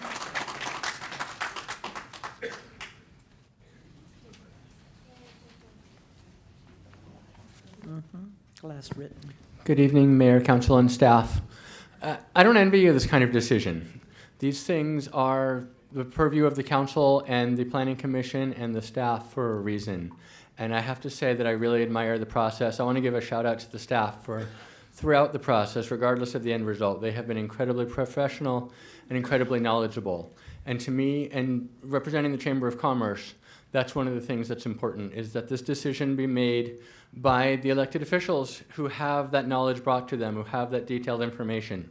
I don't know the first thing about storm drains, and when the developer tells me that they're reducing runoff by 20%, I don't know if it's true, and I don't know what it means if it is or if it isn't, and I don't know whether the county's going to fix it or they're not. That's why I'm glad this process is taken to the experts, and so you are able to hear from the staff that know about such things. I don't know personally if the fire trucks have the access that they need, but I know that the fire district has been consulted on the plan and that the experts again have weighed in on that part. Development is going to be on a spectrum. At one extreme would be no growth, which on the surface sounds great. Hey, the place is pretty crowded already. Let's just not let anybody else in. On the other extreme, you pack them in like sardines, try to make every dollar you can. And that sounds pretty terrible. And I think we all can recognize that the best answer is somewhere on the spectrum in between. We're looking for smart growth. We're looking to continue to improve. Representing the business community, if we're not growing, we're dying. There has to be some growth. Now, as zoned, this would be 26 units. So what they're asking for is 17 extra units. And I think that they've shown themselves to be great corporate neighbors. They've walked the community, they've had public hearings, they've been responsive. Everything, whether or not you want them to do exactly what the zoning says, I think they've made a very valid case that this isn't going to work for them, but here's our next best effort to stay as close to the vision of Chino as possible, to stay as close to what the residents of Chino want as possible, while still turning a profit. People say that turning a profit like it's an evil thing, then that's not the city's problem. But business growth is part of what we're about in Chino. We want to see the economic community thrive, the impact on the community, on the retailers, on the taxes. All of these impacts will be positive, bringing in jobs, bringing in revenue, and that's important to the continued growth. And we do need to continue to grow in a smart, controlled way. So I appreciate the planning committee's hard work, even though I didn't agree with them, but they did their job, and now this process, the next step of the process is the appeal to the city council. We can't say this isn't the will. There wouldn't be a need for a process if there wasn't supposed to be the opportunity to take it to you for the final decision. So I look forward to you making that tonight. Thank you. Thank you, Jason. There was one additional written request just turned in. That's Mr. Richard Agee. Mayor, City Council, my name is Richard Agee. I live on Yorba, just south of the 60 freeway. I've lived in Chino for almost 35 years now, and I believe I have a little bit more unique perspective on this project. I'm also the owner of Apollo Protective Services, which is a security company based in the city of Chino, which is also the security company for Borstein Enterprises. As a resident of Chino, I do not necessarily agree with new development. I actually miss the cows. I miss the open land. I miss it. I do understand the need for progress and development, though, as long as it makes sense. My company has been providing security services to the Francis Estate property since August. Since day one, it's been a challenge. I've done it personally because I live really close by. The first night of service, I personally was responsible for the arrest of 2 people, one being the previous owner's son. Within the first week, I detained 2 others for trespassing and had the previous owner's son arrested at least two more times after that. This property has been a magnet for issues: trespassing, vandalism, squatting, dumping. Just whatever you can imagine could happen to a property happens to this property on a daily basis, day and night. This project makes sense, solves problems, and enhances the neighborhood. It creates housing that is not cheap and is attractive. I would be adamantly opposed to condos, townhomes, micro homes. I also do not believe this community would be welcoming to those that would buy a $1.3 million home. Not being able to have their horses, that area is an agricultural area. So if they're gonna have a big lot like that, they're gonna wanna have their animals with them. It could potentially create the issues that other areas have had, people moving into a home near dairies and then whining and complaining about the smell. I want our city and the council to be discriminating and wise about their decisions. I have had many conversations with Eric and Lauren and like their character and what they have to say. I believe this project is the right move for Chino. Thank you. Okay, those are the only written requests to speak. Is there anyone else that would like to address the council on this issue? Yes, sir. My name's Larry Dauma. I live on La Costa Court. As everyone over here is for it, I'm the lone dissenter against it. My main reason is, yes, I would appreciate single-story homes, but I don't trust these guys. From the first time I met Eric, I asked him, do you plan on selling this? No reply. Another time I met him, do you plan on selling this? No reply. If this gets passed and the zone is changed from R2 to R.5, it will quadruple their value.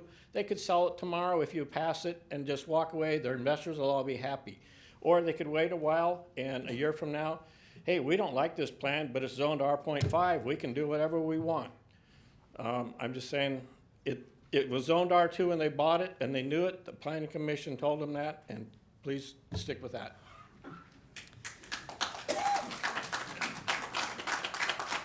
Okay, again, is there anyone else that would like to address the council?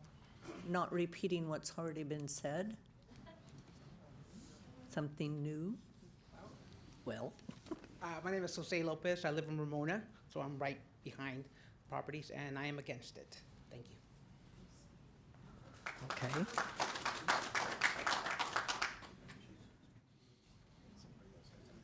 Anyone else? Yes, ma'am. Oh, well, I said yes, ma'am, 3 came forward. It's okay, just line up. Line up. Hi, Mayor and Councilman. My name is Lily, and I'm a realtor here in Chino. I lived Nelly? in Chino. Lily Valdivia. Lily, Mhm. okay, Lily. And I live here in Chino, and I work with a lot of people who want to buy homes, and the houses here are real small.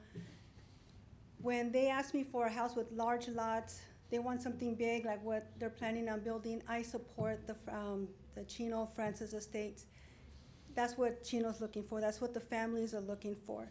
They want to move up. They want a new house, and they want a big house, and they don't want little tiny shoebox homes. They want the yard that they're used to. They lived in Chino for many years with the large yard.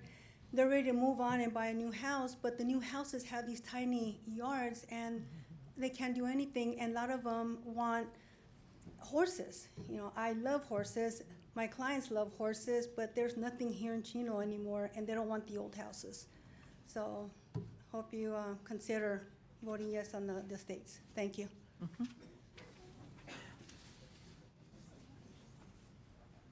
Madam Mayor, City Council members and staff, my name is Alejandra Lopez. I live on Ramona behind the proposed plan.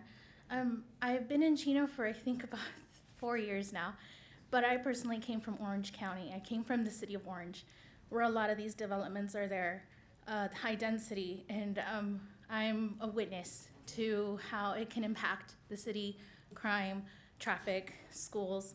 I was against coming to Chino just because Orange County was all I knew. I love Chino just because the space.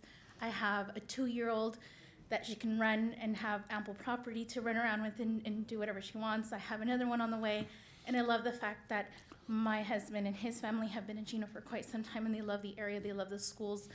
The one thing I keep hearing is just the high density within our schools as well. So I would propose a park, like someone else had said, maybe another school, or maybe reduce the amount of homes that are proposed. Something as large as this, I feel it will definitely impact. So I would appreciate your time and your consideration. Thank you. Good evening. My name is Grace Gonzalez. I just wanted to make a comment on the gentleman who mentioned that if the homes are built with, horse properties, that other people will start complaining. Well, a lot of our neighbors have chickens, they have horses, they have goats. So what's going to happen to our new neighbors who are going to come in with this new project and complain about our neighbors having all these animals? Are we going to be booted out? So I just wanted to comment on that. And also, I'm a little confused about the park for this new community that's coming in. I was under the impression that the park was only for that community, but a lot of It is an HOA, so that okay, usually because is just for the community. Most of the comments that were made about the people, they were saying, "Oh, we're glad that this park's coming in because we can walk our dogs," but it's not for the people, for anybody in the community. It's just for the HOA, correct? It depends on how they build it and how they fence it. Okay, I was just a little confused about that. Thank you for your time. Anyone else? Yes, sir. Ooh, he looks grumpy. My name is Howard Forschler. I live on Yorba Avenue. The first thing I heard about this project was reading it in the Chino Champion. This gentleman said he cruised the neighborhood. Baloney. I never saw him before. This project would be great, and houses are nice on half-acre lots. That's what it's zoned for. They knew it when they bought it. They should live with it. And that's my recitation right there. That's a fire trap right there. Too crowded, only one in and one out. Thank you, sir. Thank you. Yes, sir. Anyone else would like to address the council? Yes, sir.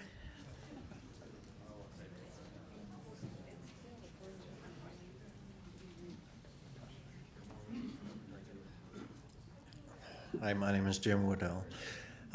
I just want to address one issue here, one thing, or a couple of things. The people in Nicasi and La Mesita, their lots are about 22,000 square feet.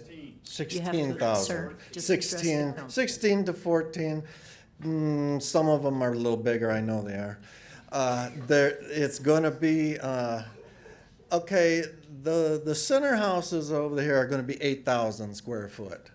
Okay, that's less than half the size of those. So if you got grandeur ideas of it just being just like La Casi and La Mesita, it's not. It's not. It's going to be half the size. The lots are going to be half the size, the center ones. Yeah, well, I'll leave it at that. Okay, thank you, sir. Is there anyone else with a unique position? Okay. Thank you. Okay, now I would like to invite the applicant back for a maximum of 5 minutes response. Thank you, Madam Mayor and Councilman. Let me just respond to a few things. First, I want to thank all of you for this evening. It's been a long night, and I know there's a lot of thoughts and people throwing out a lot of things, and so you have a lot to consider tonight. I also want to thank all of our supporters tonight for coming out tonight, and also everybody who talked to us civilly and gave us good comments throughout the process, because it really did benefit the project as a whole, whether they were for it or against it. The comments were noted, and if we could accommodate them, we did, and we made adjustments and so forth along the process. I also wanted to mention that there were several other kind of comments regarding fire and some flooding comments and so forth. I did bring my civil engineer here, my traffic engineer here, and our planner here. If you have any technical questions on those types of things, the project was approved by the fire department. All the building materials used today are fire resistant. This property is far more of a fire issue today in its current state as an open field with an old beat up house than it will be when beautiful new homes are built. Consistency, this project is very consistent with the city of Chino. 46%, over 46% of the zoning of Chino is 4.5 units to the acre. And we're gonna be less than that. We're gonna be 3.22 on a gross acre basis. People mentioned that I didn't talk to them. I walked tirelessly through the neighborhoods, but many of the people that are from Protect Chino that have spoken tonight are nowhere near the site. And I can't walk the entire city. Sorry, I stayed locally within, say, 300 to 500 feet of our site. So somebody mentioned schools. These houses, I've met directly with the schools. We're not anywhere near capacity here at our schools here in Chino. The principals of these schools desperately want new children in these schools. The schools actually they have more funding if they have more students in their schools, and they're currently under capacity, way under capacity in many cases. Let's talk about the general plan just briefly, because I know that's a major issue. The general plan is a living document, okay? The document is, it's not rigid like zoning. People often confuse zoning and general plan.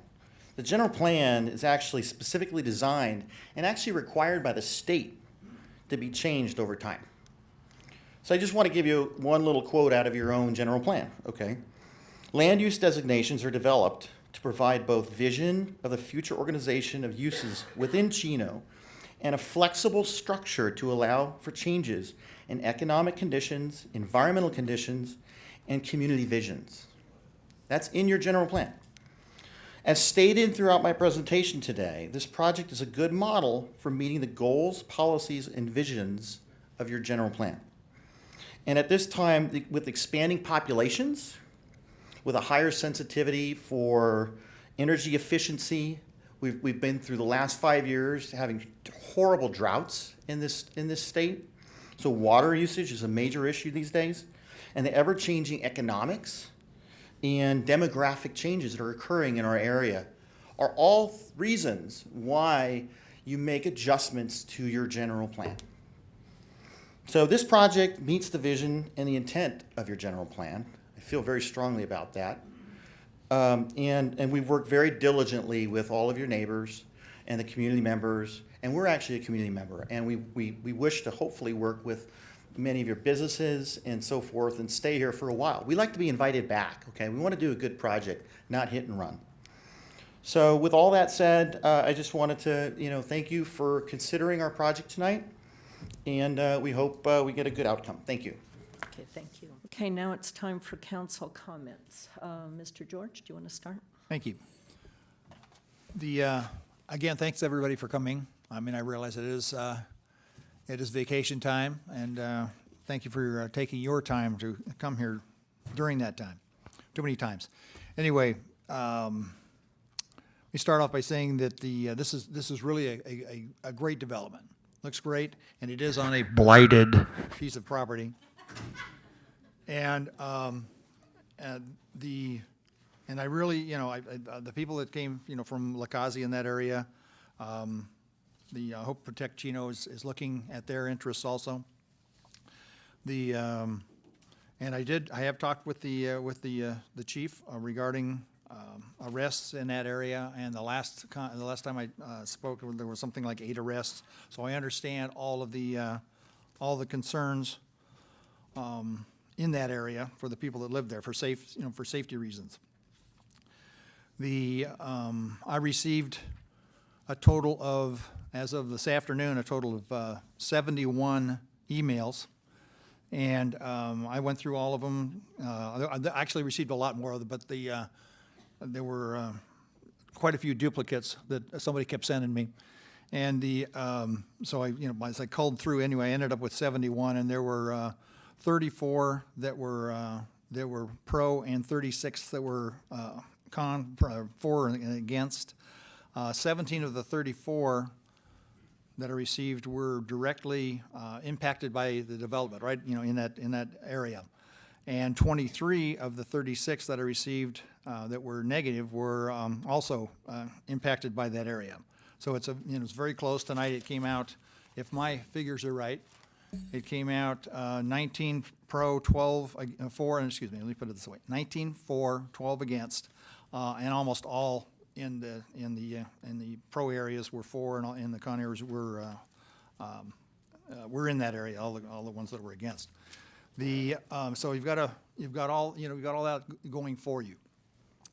On the other hand, the proposed property is in the Chino San Bernardino County sphere of influence, and the city and the staff and area citizens are in the midst of a study on how to annex the sphere as it is zoned, and then working on the correct path regarding zoning and Measure M. So we've got to balance that when we vote on this tonight. Thank you. Tom?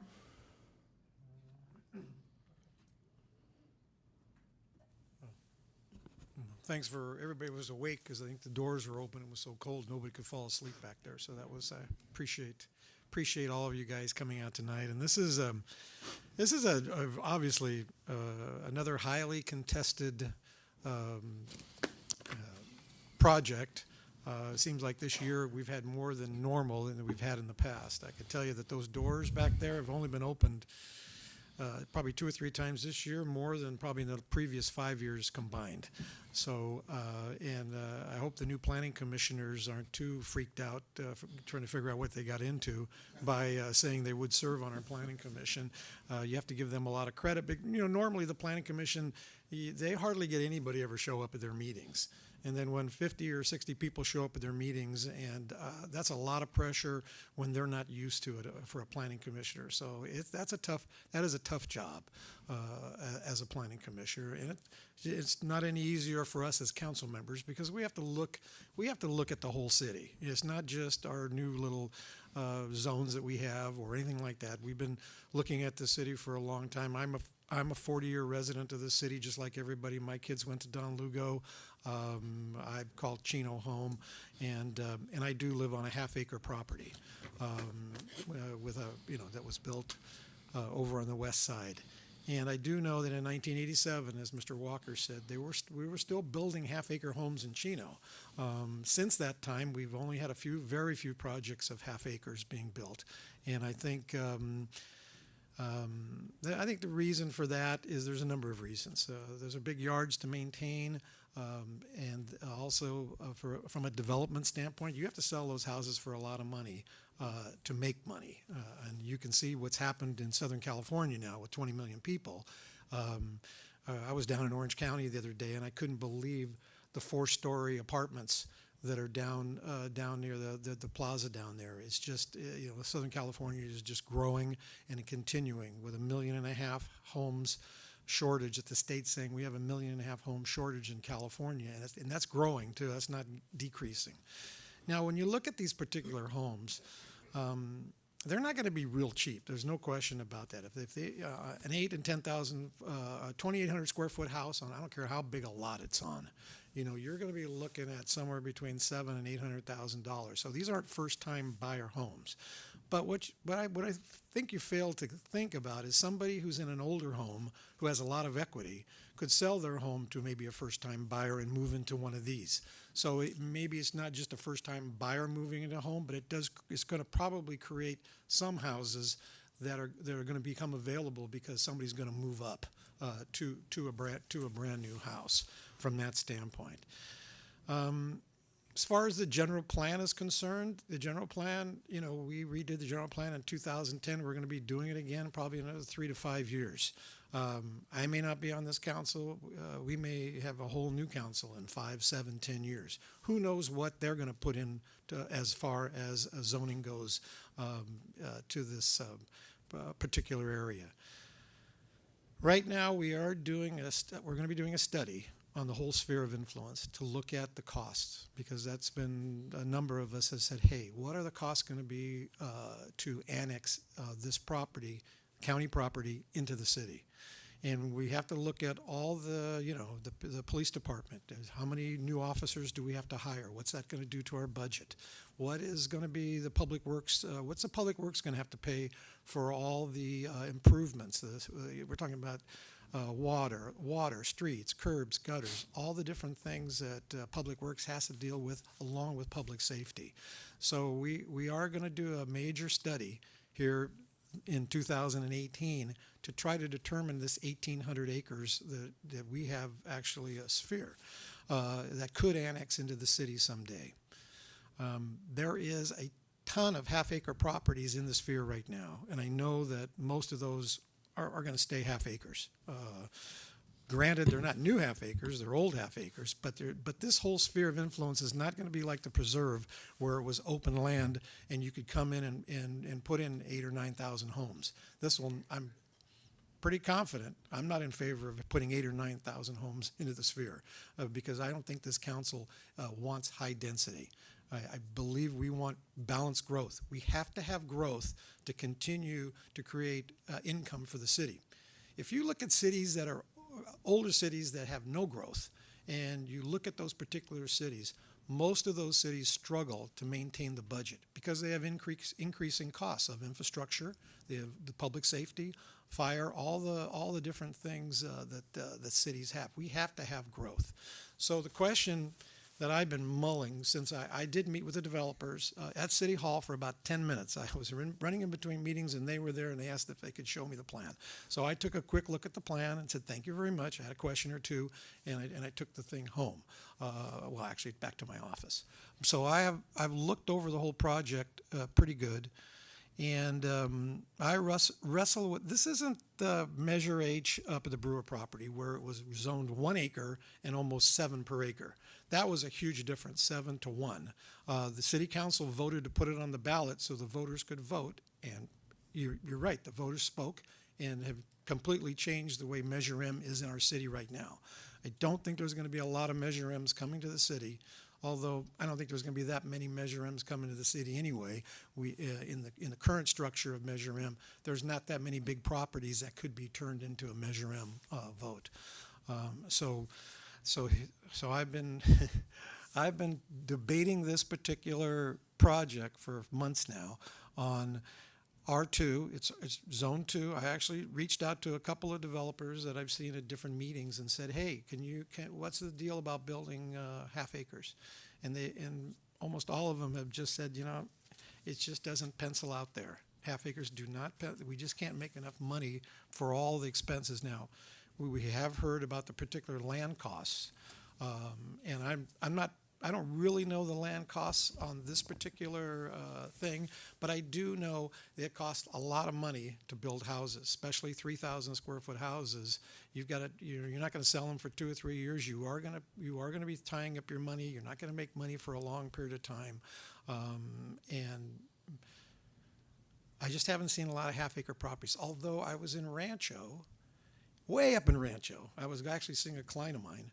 And I saw this half-acre estate, so man, and models. So I drove into the half-acre estates up in Rancho, and they're way up at the base of the mountains. I can't remember the street. And so it was a KB Homes project on 40 acres, 76 homes. So I looked at, I got the brochure, and I looked at the homes, and the homes weren't nothing really that fantastic. I mean, they were nice. They were nice homes, 2,300, 2,500, 2,800 foot homes. And they were almost sold out, but the price was around $900,000 per half acre, and it was just, it wasn't anything real fancy. So for $900,000, I thought, well, how can we build $900,000 half acres in Chino? And then I started thinking, wait a minute, they got 76 of them, so they can spread the cost of those homes out quite a bit because you're going to sell those homes. And I talked to the lady and the sales lady, there were just a few left, and I said, of these 76 homes, equestrians, half acres, how many horses are here? And the lady said, we don't have any horses here. Nobody's brought a horse to the property. Now maybe somebody will. I don't really know. So I'm kind of digressing here. I apologize because this is a difficult subject for us because we are right now going to be studying this whole sphere and be looking at the general plan. What the general plan is going to be in the future, I don't really know. I do know that three and a half an acre on 2 acre property. This is not like the last Measure M we had. It's not even close to the last Measure M of 7 and 8 to 1. I mean, it's not even close to that because you have half acres on Lacossie Court right there. And I've gotten emails, hey, they're half acre properties and this doesn't work out for the half acres. Well, and I look at the map and catty corner to them, it's all 4.5s. So you got 4.5s here, you got half acres here, and you got this particular 13 acres. Now, there's a big concern that if we change the zoning here to 4.5, that they could change the plan, and I'm pretty sure our Nick Ligori, we can pretty much hold them to the 3.2 or the 3.5, whatever that is. I don't think they're going to be able to change that particular plan. Is that correct, Mr. Ligori? If the council approves or overturns the Planning Commission's denial of the tentative map site approval and special conditional use permit, that entitlement is stuck with the land. If a future property owner wanted to make a change, they would have to start anew with the public hearing process. They'd start all over. So they'd have to go back to start. Right. Submit a new tentative map application, a new site approval, any other entitlements, and then proceed through the public hearing process. So they would essentially have to start over with all of the entitlements. Okay. So it's just it's a matter of 3 per acre as opposed to 2 per acre? Would it look, I haven't heard really anybody complain about the project itself other than the location is what's really, I mean, compared to projects that we've had. So this is a difficult decision. And I don't know, I think I had another point or two, but I'm sure Eunice will come up with some good points and I can chime in on her, I can tag on her stuff when she thinks about something that I forgot. So, okay, that concludes my comments. Mr. Rodriguez.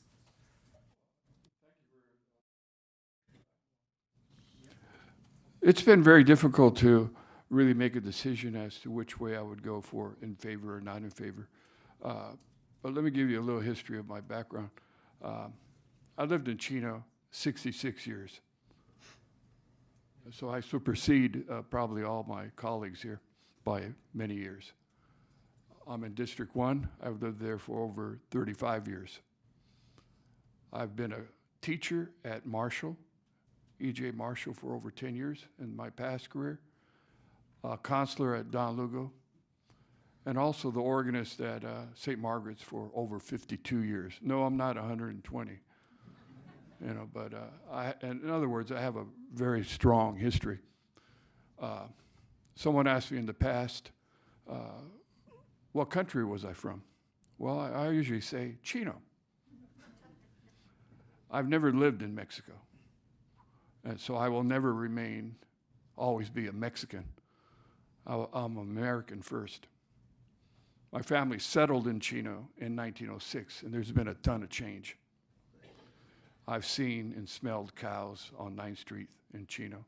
But besides the general plan, we also have the strategic plan, which looks forward towards the future, the mission, vision, and values that are continuously moving towards the future.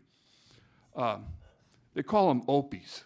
No, not the OPIs from Andy Griffith, but it stands for, the acronym would stand for the Opportunity for Positive Improvement. Yes, I've heard about, I've been at E.J. Marshall in the district. I went through all the schools, graduated also from St. Margaret's and then from Damien. And I was a very good son, so I followed my parents' direction, even though people may say, well, wow, you're elitist. No, I followed what my parents said. But anyway, when I look at the Francis Estates, I think of the OPI.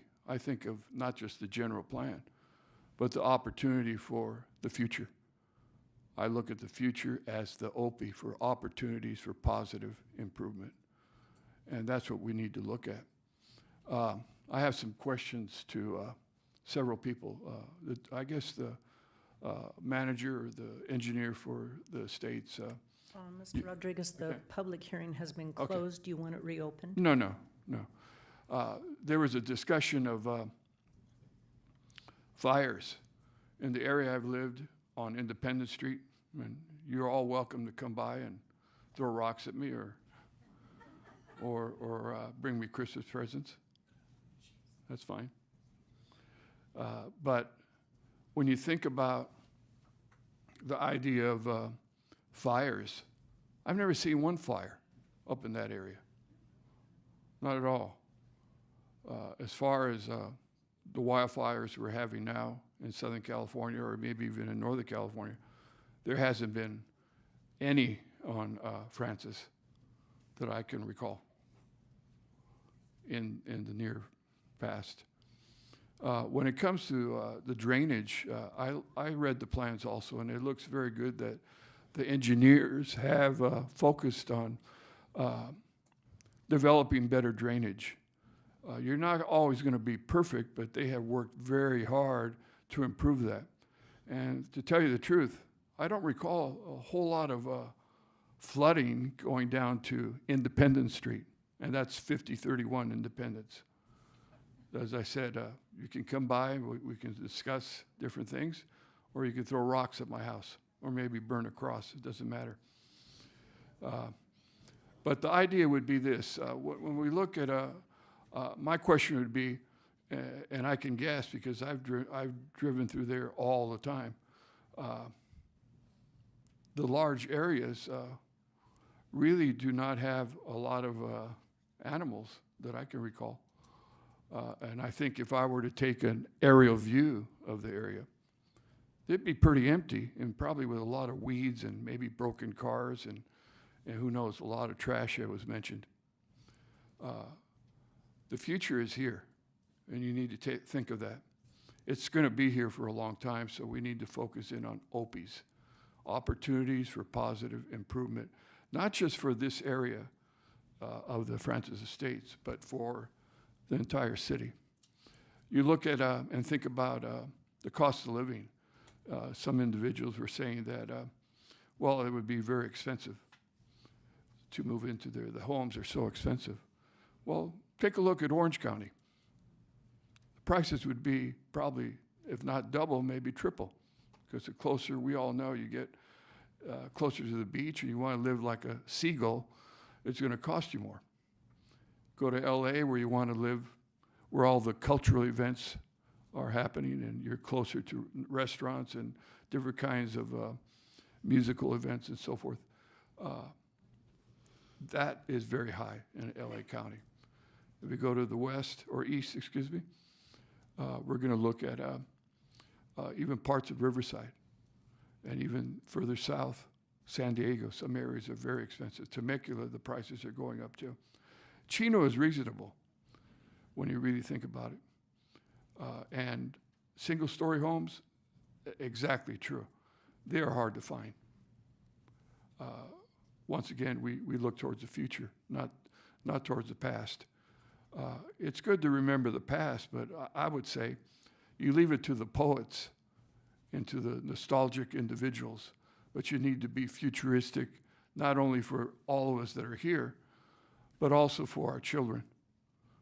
They need to have opportunities to have a school that's going to be nearby and not have E.J. Marshall closed because enrollment is down. Or that Don Lugo will eventually lose enrollment, which it is. All the schools, being an educator, are losing students due to low enrollment. I happen to also be the liaison for the city of Chino towards the Chino Valley. And I can tell you, my background in education is pretty wide, and I think it's public record if you all want to take a look at it. Doctorate in education and leadership, 3 masters, and one happens to be from USC, not UCLA.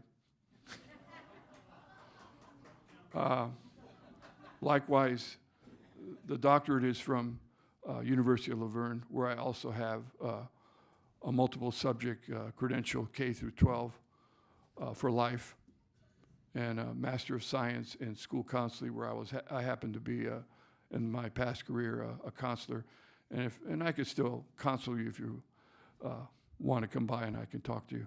I won't recommend anything because that's for I don't have a big couch for you guys to lay down, and it's really illegal for me to as a counselor to be able to give you any psychiatric help or any prescriptions for any medications you may need.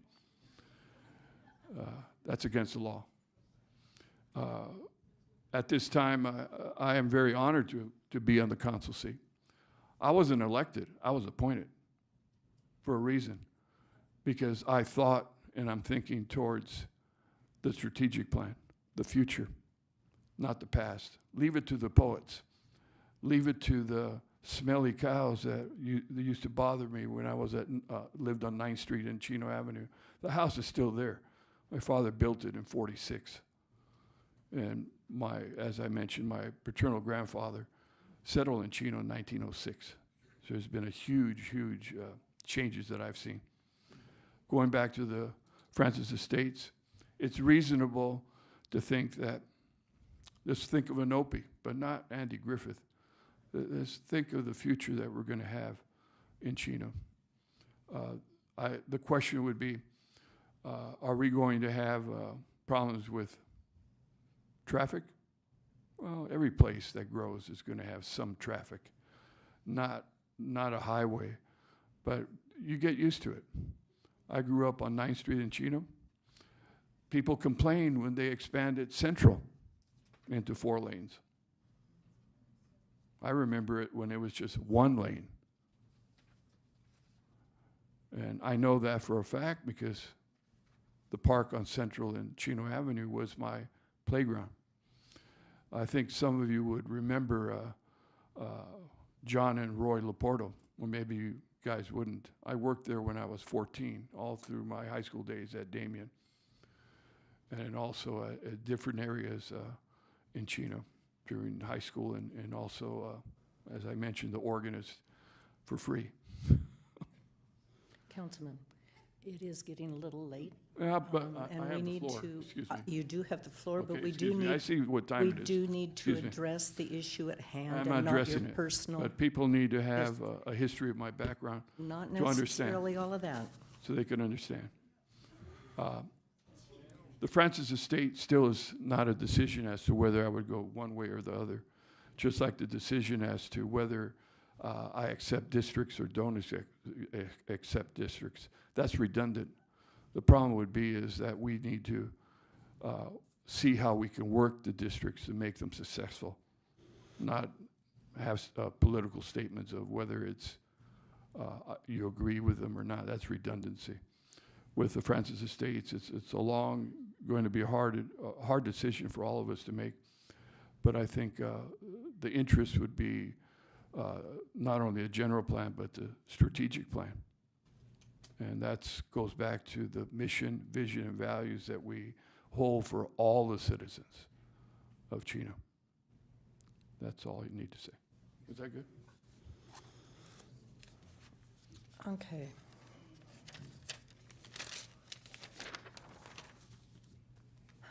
I want to thank all of you for coming this evening, and I also want to thank you all for being so polite and kind and consistent. Getting riled up and mad and stuff doesn't help us accomplish anything. And this is a difficult decision, as you all know. You've been with us this whole time with the Planning Commission and with various groups. As you know, we have initiated a study for the sphere of influence. That area is a problem. There are blighted areas, there are nice areas. The zoning in that area, the whole sphere of influence, predominantly half-acre lots. Half-acre lots allow large animals. Not mandatory. A lot of people don't have them, some do. Some don't have large animals, but they have chickens, or they have sheep, or goats, or whatever. Various types of animals are allowed in half-acre lots. Those types of animals, with the exception of chickens, which we did allow a couple of years ago, but most of those other types of farm animals are not allowed in other types of zoning, so it has to be minimum of half-acre.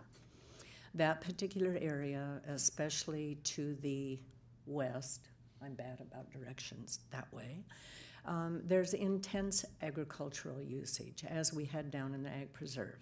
And when it developed, when I'll call regular housing developed next to dairies and farmland, we were inundated with complaints. Those dairies and those farmers were told they could stay in perpetuity. They were protected, they were grandfathered in. But you know what pushed them out? The development, because of the social pressures and because of things that were happening to their animals, cruel things by people who didn't want those animals there anymore. We're studying the sphere of influence because, number one, a couple of reasons. Eventually, that entire area will annex into the city of Chino. It's either stay in the county in perpetuity, which the county's not going to allow, and they're encouraging annexation into cities so that they no longer have to take care of the area, which I understand. Or annex into Chino, or there's been gossip out there that it would annex into the city of Montclair. So there's three basic choices. Stay the same, come to Chino, or come to Montclair. That's what I've been made aware of. The city of Chino is a good community. You all know that. You identify with the city of Chino. Annexing little portions of it is causing problems. It's causing infill that maybe isn't consistent with neighborhoods. It causes policing problems and all kinds of other stuff. And our border, as you know, is real jagged around the edges, to say the least. We're going to study that entire area. My hope, my personal hope, I can't speak for the entire council, but my particular hope is that we annex the entire area, that we put a master plan over it which protects appropriate uses It establishes appropriate neighborhoods. There will be areas that will stay agricultural in perpetuity. I disagree with some of the comments of my fellow councilmen. I don't think we should forget the past. I'm very bad about quoting anything, but there is a very famous saying about if you forget history, you're doomed to repeat it. And I think we need to remember the past, and I think we need to grow and learn from it and prosper from it and increase our value.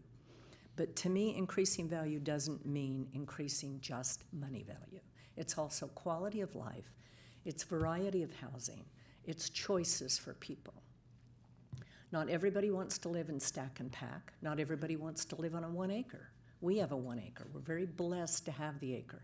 And yes, I do have horses, and I value my animals. Deeply, I value my animals. But I will tell you, it is a ton of work.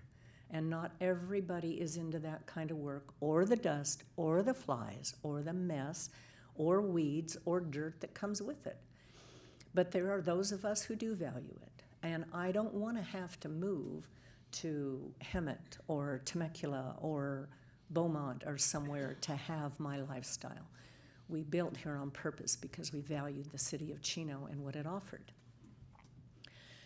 I think variety is good, and I think we can plan that sphere of influence very, very carefully so that there are areas like the development that's proposed today that's consistent in an area that supports itself. And I'm not talking financially, but I'm talking as a residential area. Okay, that there's consistency and there's not built-in conflicts with your neighbors. And there will be with this development. There will be built-in conflicts because there's people that have lived there for years that have agricultural usage that causes dust, and the wind does blow from west to east, because my horses are on the west, and we have to close our sliding glass doors when it's windy, trust me. There's going to be built-in conflicts with this development. It's a beautiful development, and I want to compliment the developer. You have gone out of your way to talk to people, to work with the people. You've changed your plan many, many times to accommodate complaints and issues that were brought up for you.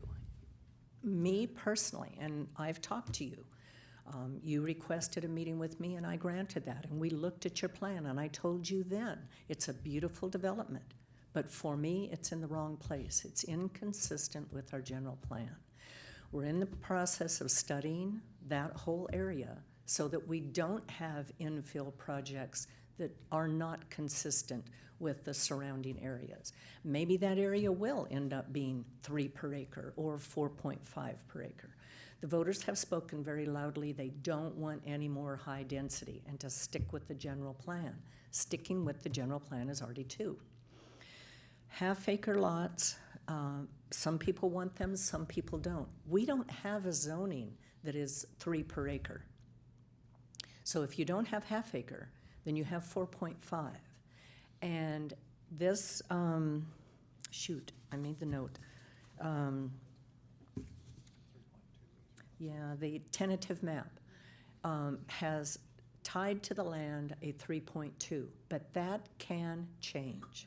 Let's say this project does not move forward, and 5 years from now, the developer decides to flip it, and a new buyer, or even the developer himself, changes his mind, says, can't afford to build this, I want to build something dense, more dense. Yes, they can go through the project again and change it. It's not locked in steel. So it can change. And there again, do we want areas that are hodgepodge? Do we want to annex little areas of the best and cherry pick, leaving the worst out there that no one will want in the future? It is a blighted piece of property. I absolutely agree with that. It is a mess. Our Chino PD has gone out there many times to assist the sheriff's department. It's horrible. But there's only so much we can do because you're not part of the city of Chino. So again, I'm hoping that the study shows, and just because you do a study or just because you annex an area does not mean that it immediately or naturally changes. It doesn't mean that all of a sudden you have to put in sidewalks, you have to connect the sewer and all of that. The development in that area will have to be self-funded. This council and previous councils have taken stands that the current residents will not pay for new development. You're not paying for the preserved development. That developed area is paying for itself. And you will pay for your future development, whether it be putting in the sewer, putting in streetwalks, good heavens, sidewalks, street lights, whatever it happens to be, that will be your responsibility. Where I live, we don't have sewers. My husband and I wanted to be on a sewer, and the sewer line was brought up right to the edge of our property because we lived next to a church and a preschool, and they were required to be on the sewer when they developed, when they improved the property. We paid ourselves and split the cost with the neighbor across the street to go on the sewer. That will be your right. But unless Regional Water Quality Control Board comes down and with some kind of a legal ruling saying an entire area has to go on a sewer, that then may trigger an assessment district where everyone pays into putting the sewer in. But otherwise, it's going to be your choice whether you go on the sewer or not, and it will be your expense. Again, it's my hope that the sphere of influence study will result in consistency in areas, and then we will start meeting with neighborhoods and find out, what do you want to do? What do you want to do with your ultimate future? And what do we want to do as the city of Chino with you as neighbors or part of our community? But to piecemeal it, like with this particular development, is just, again, going to add areas that don't make any sense or might not make sense. So I am not going to be in supportive of this, not because it's not a good development, because it is. For me, it's in the wrong area, and we're in the middle of deciding what that entire area is going to look like. So for me in particular, to say, yes, we'll make an exception in this tiny area, makes no sense. I have a lot more notes, but it is getting late, and I don't want to just drone on and on. I do want to make one point, though. The Avocado House, the development north of the Avocado House, that was voter approved, because the voters did not understand what they were really voting for. The developer had put out fancy, slick advertisements with pictures of somebody riding a horse and all this open space and bicycles and families. It was a very misleading, but there was nothing illegal about it. And the people and the school district backed it because it meant more money for them. So the people believed what the developer said, and they voted. Our own residents voted for that density increase that they now hate. And that's one of the reasons why the overwhelming negative vote on the Measure H, because they saw what increased density did. So I wanted to clarify that. The development on Pipeline is built in accordance with the general plan.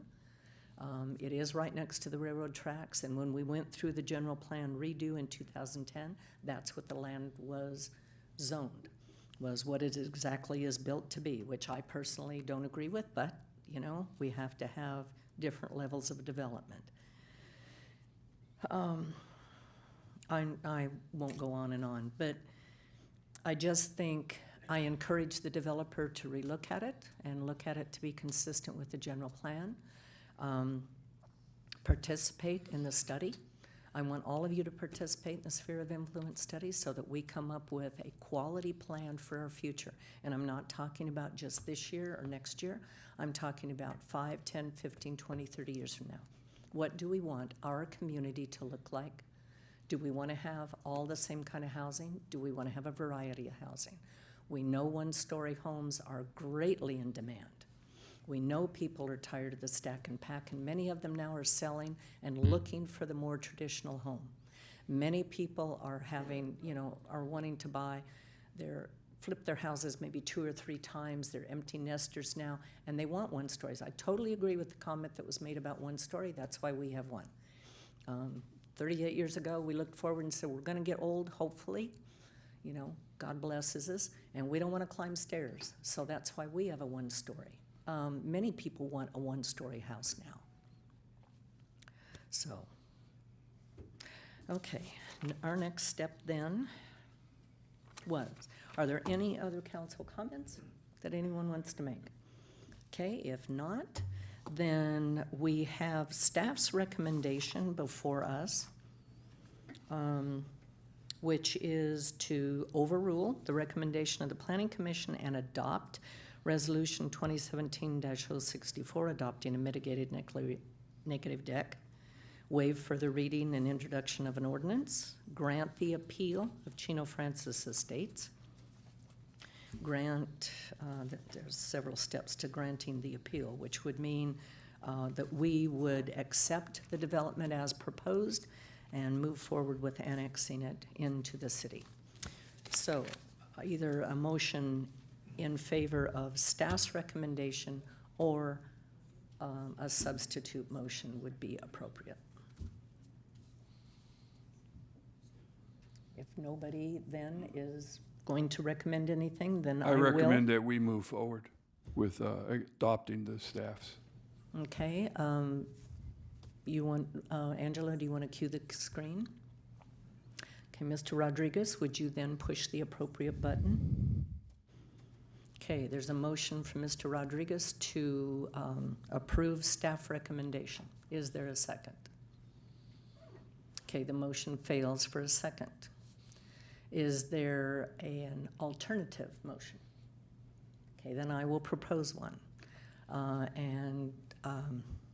Fred, I need your help because there's 6 parts of staff's recommendation, so, or 5 parts. Do I make a motion to not support staff recommendation? Make it that simple?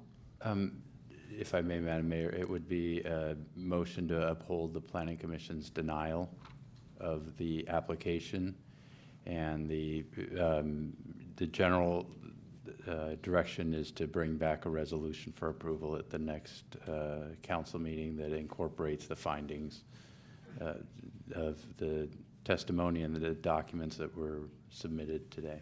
Okay, then I will. And that would not be a public hearing, it would just be presumably a consent calendar item to ratify the direction. We have to have a motion in a second. So I will make that motion that was just recommended by our attorney. Is there, Angela, you want to key the screen?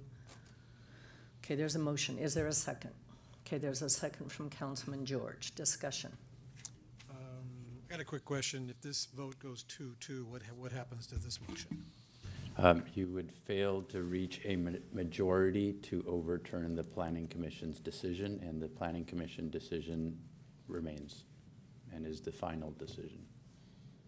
I see. So you need a majority to overturn the Planning Commission, so without that, it just stands. And we don't have that. We didn't get that, right? Okay, so it doesn't. I guess at the time the vote is taken, that decision will bear out, yes. Okay, then there's a motion and a second. Please vote.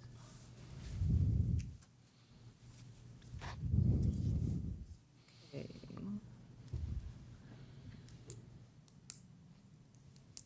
Has everyone voted? My screen doesn't reflect it. Oh, there it is, okay. The motion fails or does not carry. There's 2 yeses and 2 nos. So, as was asked, there is not a majority vote to pass the resolution of denial. So at this point, unless somebody wants to make any other motion, but it sounds like it looks like it may be futile, the Planning Commission decision stands. Okay. Thank you all for coming this evening. I really appreciate your input. Back to the drawing board. Next item on the agenda is item number 16, amendment to professional services agreement, preliminary engineering and design services, Pine Avenue Extension Project. Our staff, if you'll please allow us to continue business. Our staff report this evening will be provided by Mr. Jose Perry, our Assistant City Manager, Public Works Director. Thank you, Mayor, members of the City Council. For the city's circulation element, Pine Avenue is planned to connect between State Route 83 and State Route 71 here in the city of Chino, and we are currently under design with this project. On March 15th of 2011, the City Council approved a contract with Hewitt Zollers Incorporated to prepare the necessary environmental documents and design documents to move forward with the project. That contract expired in December of 2014. Then the City Council restated a new contract, which carried it all the way to the end of this month. Staff continues to work with the U.S. Army Corps of Engineers and other agencies to move this project forward.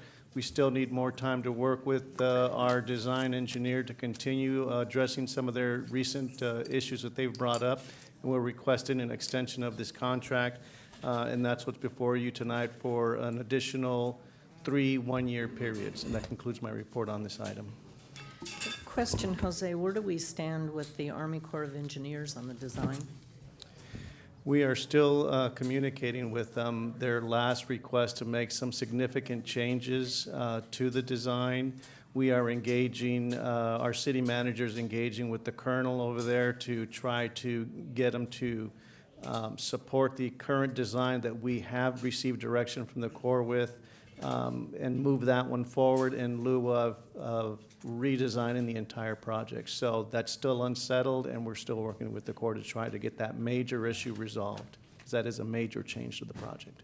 Okay, I did have a meeting with Supervisor Hagman, and I asked Matt to communicate with him because apparently there's some miscommunication between the Army Corps and us. So I think it's really important that we follow up with that to find out just where the misunderstanding is. Any questions of Jose on the item before you? Okay, then a motion would be appropriate. So motion from Councilman George, second from Mayor Pro Tem Howie. Please vote. And the item passes, yes, 4 with 1 absent.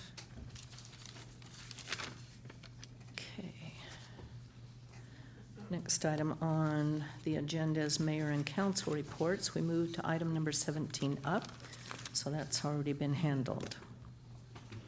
With Christmas and New Year's just around the corner, I wanted to inform everyone of a few scheduled changes. First, City Hall will be open from 7:30 a.m. to 12 p.m. on Friday, December 22nd, in observation of Christmas Eve, and Friday, December 29th, in observation of New Year's Eve. Likewise, the City Hall will be closed all day on Monday, December 25th, in observation of Christmas, and Monday, January 1st, in observation of New Year's Day. Also, please note that the regular City Council meeting scheduled for Tuesday, January 2nd has been canceled. As such, the next regular meeting of the City Council will be held Tuesday, January 16th. And lastly, on behalf of the City Council, I would like to wish everyone a Merry Christmas and a Happy New Year's, and to remind everyone to please be safe as we go through this holiday season and prepare for another great year in the city of Chino. Activities for the last 2 weeks, it's been pretty hectic. Wednesday, December 6th, I attended the Omnitrans and San Bernardino County Transportation Authority and West Valley Mosquito and Vector Control Boards of Directors and their Christmas luncheon. Friday, December 8th was the Planning Commission interviews with Councilman George. Then I met with Mary Ruiz from the Sierra Club regarding environmental concerns and her request that I endorse the Mayors for 100% Clean Renewable Energy movement that the Sierra Club is promoting. I will distribute that to the council for consideration. Also that evening, a number of us attended the Police Association's Christmas party that was held at the Plains of Fame in Chino. On Saturday was our youth parade, Youth Christmas Parade, which was very, very nice and well attended. Sunday, the LDS Church on Eucalyptus held a Christmas musical program, and I was asked to offer the opening prayer. Several groups performed, including the Chino Community Chorus and St. Paul the Apostle Church Choir.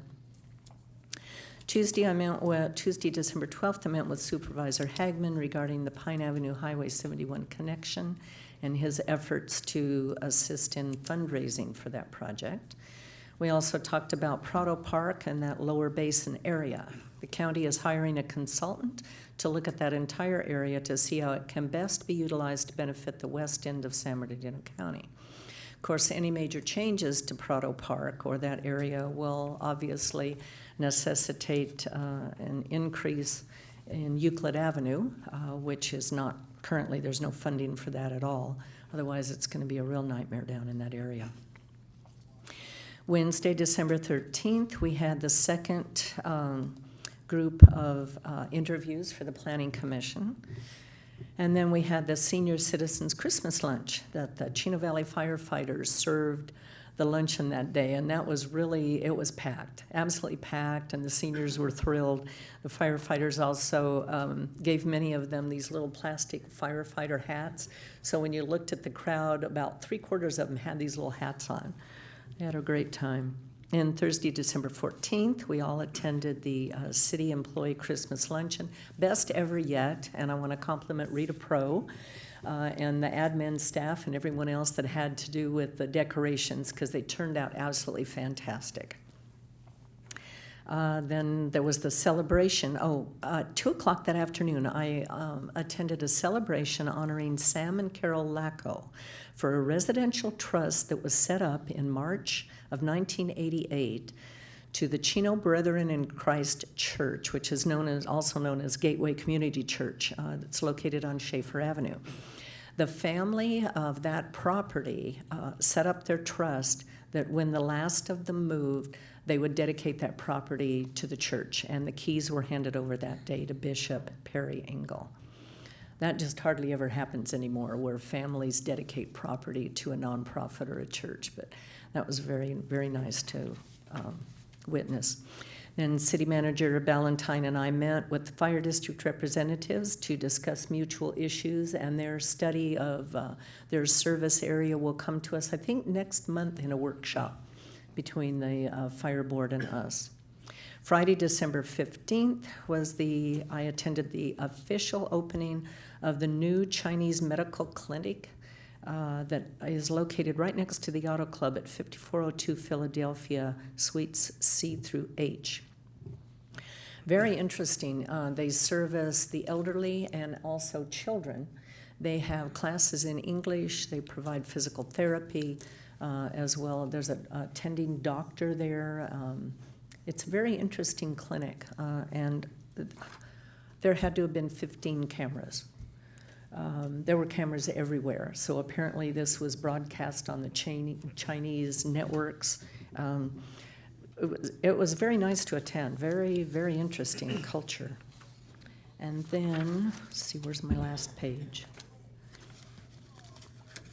Well, I don't know where my last page is. It got lost in all of this, but it's been a very, very busy time.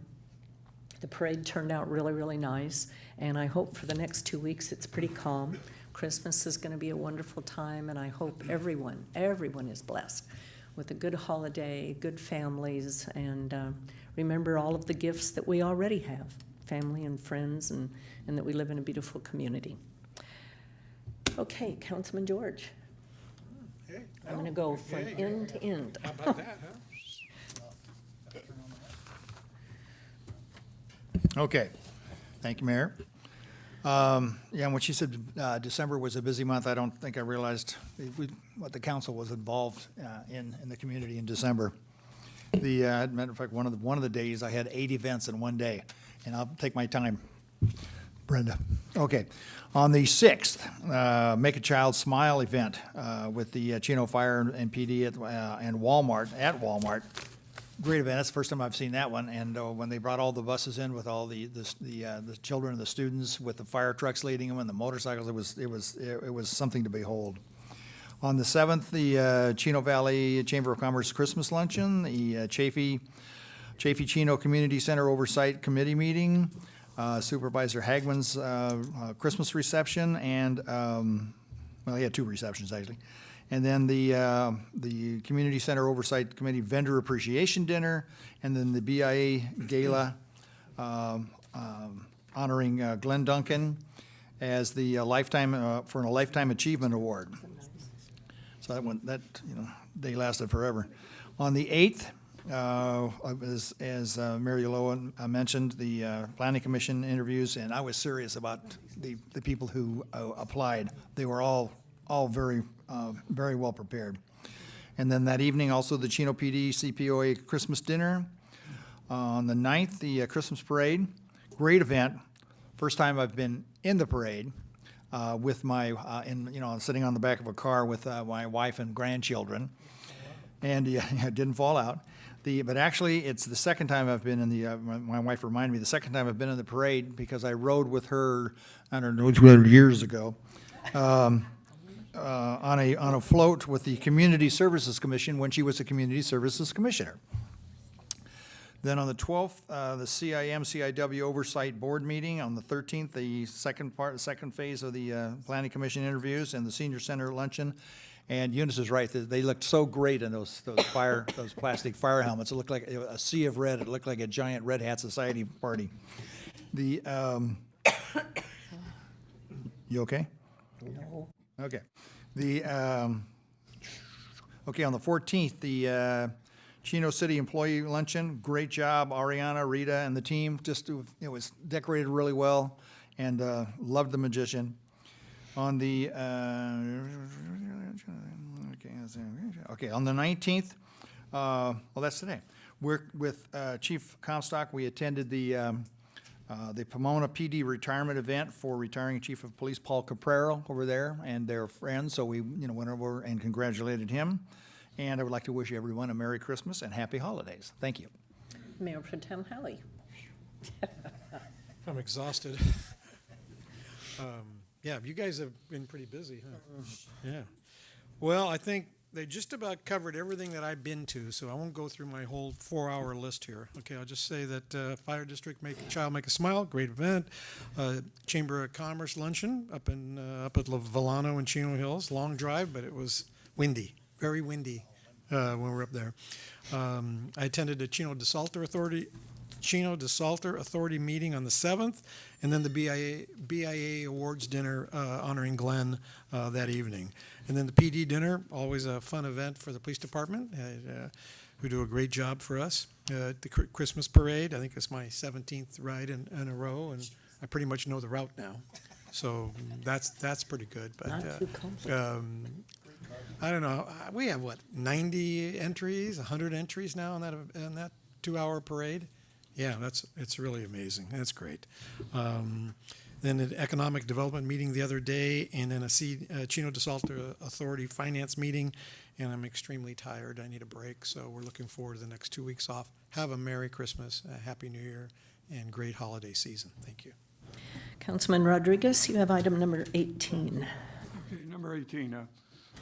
I'm the liaison for the Chino Cultural Foundation, and I'd like to support them in the amount of $250. They do a great job. I attended the recent Christmas play, and it was very good. Oops. Okay, there's a motion from Mayor Pro Tem Howie, second from Councilman George. Please vote. And the item passes 4 yes. Okay, your report? Okay, my report. Basically, we attended the same events over the last couple weeks, so I don't think I'll repeat everything, but one thing that I did on December 9th, I attended the parade and fair at Our Lady of Guadalupe Cultural Festival that they had. During that festival, it was supported by elected officials for voter registration, and then Congresswoman Norma Torres also had a booth there supporting immigration documentation for anyone that needed legal help in finding out about their status. The next day, I attended also the Cultural Foundation, which was Sunday. The festival at Our Lady of Guadalupe was on the 11th. So on December 11th, I attended the Cultural Foundation play, A Christmas Story, which was excellent. On the 15th, I attended the Chino Boxing Christmas Party. There were probably over 200 gifts and hundreds of kids there, and they also had dinner. On December 17th, a couple days ago, Sunday, I attended the monthly celebration with the Basque community. And it was quite an event. The Basque have been in the city of Chino for over 50 years. And in the year 2018, that's coming up pretty quick, they are going to be celebrating hopefully with a parade in the city of Chino. Some of the events, some of the individuals that will be participating will be flying in from France, which will be a very honorable event for all of us to attend. So I really encourage everyone to attend the Basque parade celebration for their 50th year of being in the community of Chino. That concludes my report, and I want to wish everyone sincerely a very happy and Merry Christmas, and also a very prosperous New Year. And we must look towards the future. And thank you for this evening. City Manager Ballantyne. Thank you, Mayor. I have no report. City Attorney Galante. No report. Happy holidays, everyone. Thank you. Police Chief Comstock. Good evening, Mayor. I'll keep my comments brief this evening and succinct. I'd also like to wish everybody a happy holiday season. But as you know, we're entering the end of the year, and we're going to bring in the new year here in 2018 shortly. I'd like to just remind the residents of the city of Chino that that's one of our busier evenings for the Chino Police Department. We will have a large police presence on that evening, including 11 two-person patrol units that will be assigned to patrol the city on that evening. Our operational deployment briefing will begin at 5 p.m. and the deployment will last through approximately 3 a.m. in the morning. We want you to celebrate. We want you to enjoy local businesses. We want you to celebrate responsibly, but just know that driving impaired is against the law. Our officers will be out there. They'd even looking for that. Celebrate bringing in the new year also responsibly by not lighting fireworks, both safe and sane and illegal, and no shooting of guns into the air, as that's unsafe as well. So thank you. Have a happy new year, and if you have any questions, I'd be happy to answer them. Any questions? Thank you, Chief. Thank you very much. And I don't see Chief Shackelford. Is there any fire report this evening? No report this evening, although I would like to thank Come up, come up. No, you gotta come My up. wife always says I'm so loud that I don't. No, you don't get out of it. You're not that loud. Good evening, Mayor Ulloa and members of the council. No formal report, but I would like to thank you for your support and attendance at our events that we had, the Make a Child Smile, and also our senior delivery, and just like to wish you all a very happy holiday season. Thank you. Thank you. Yeah, I missed the Make a Child Smile because of other commitments, but. It's a busy season. Oh, my goodness, but that luncheon was fun.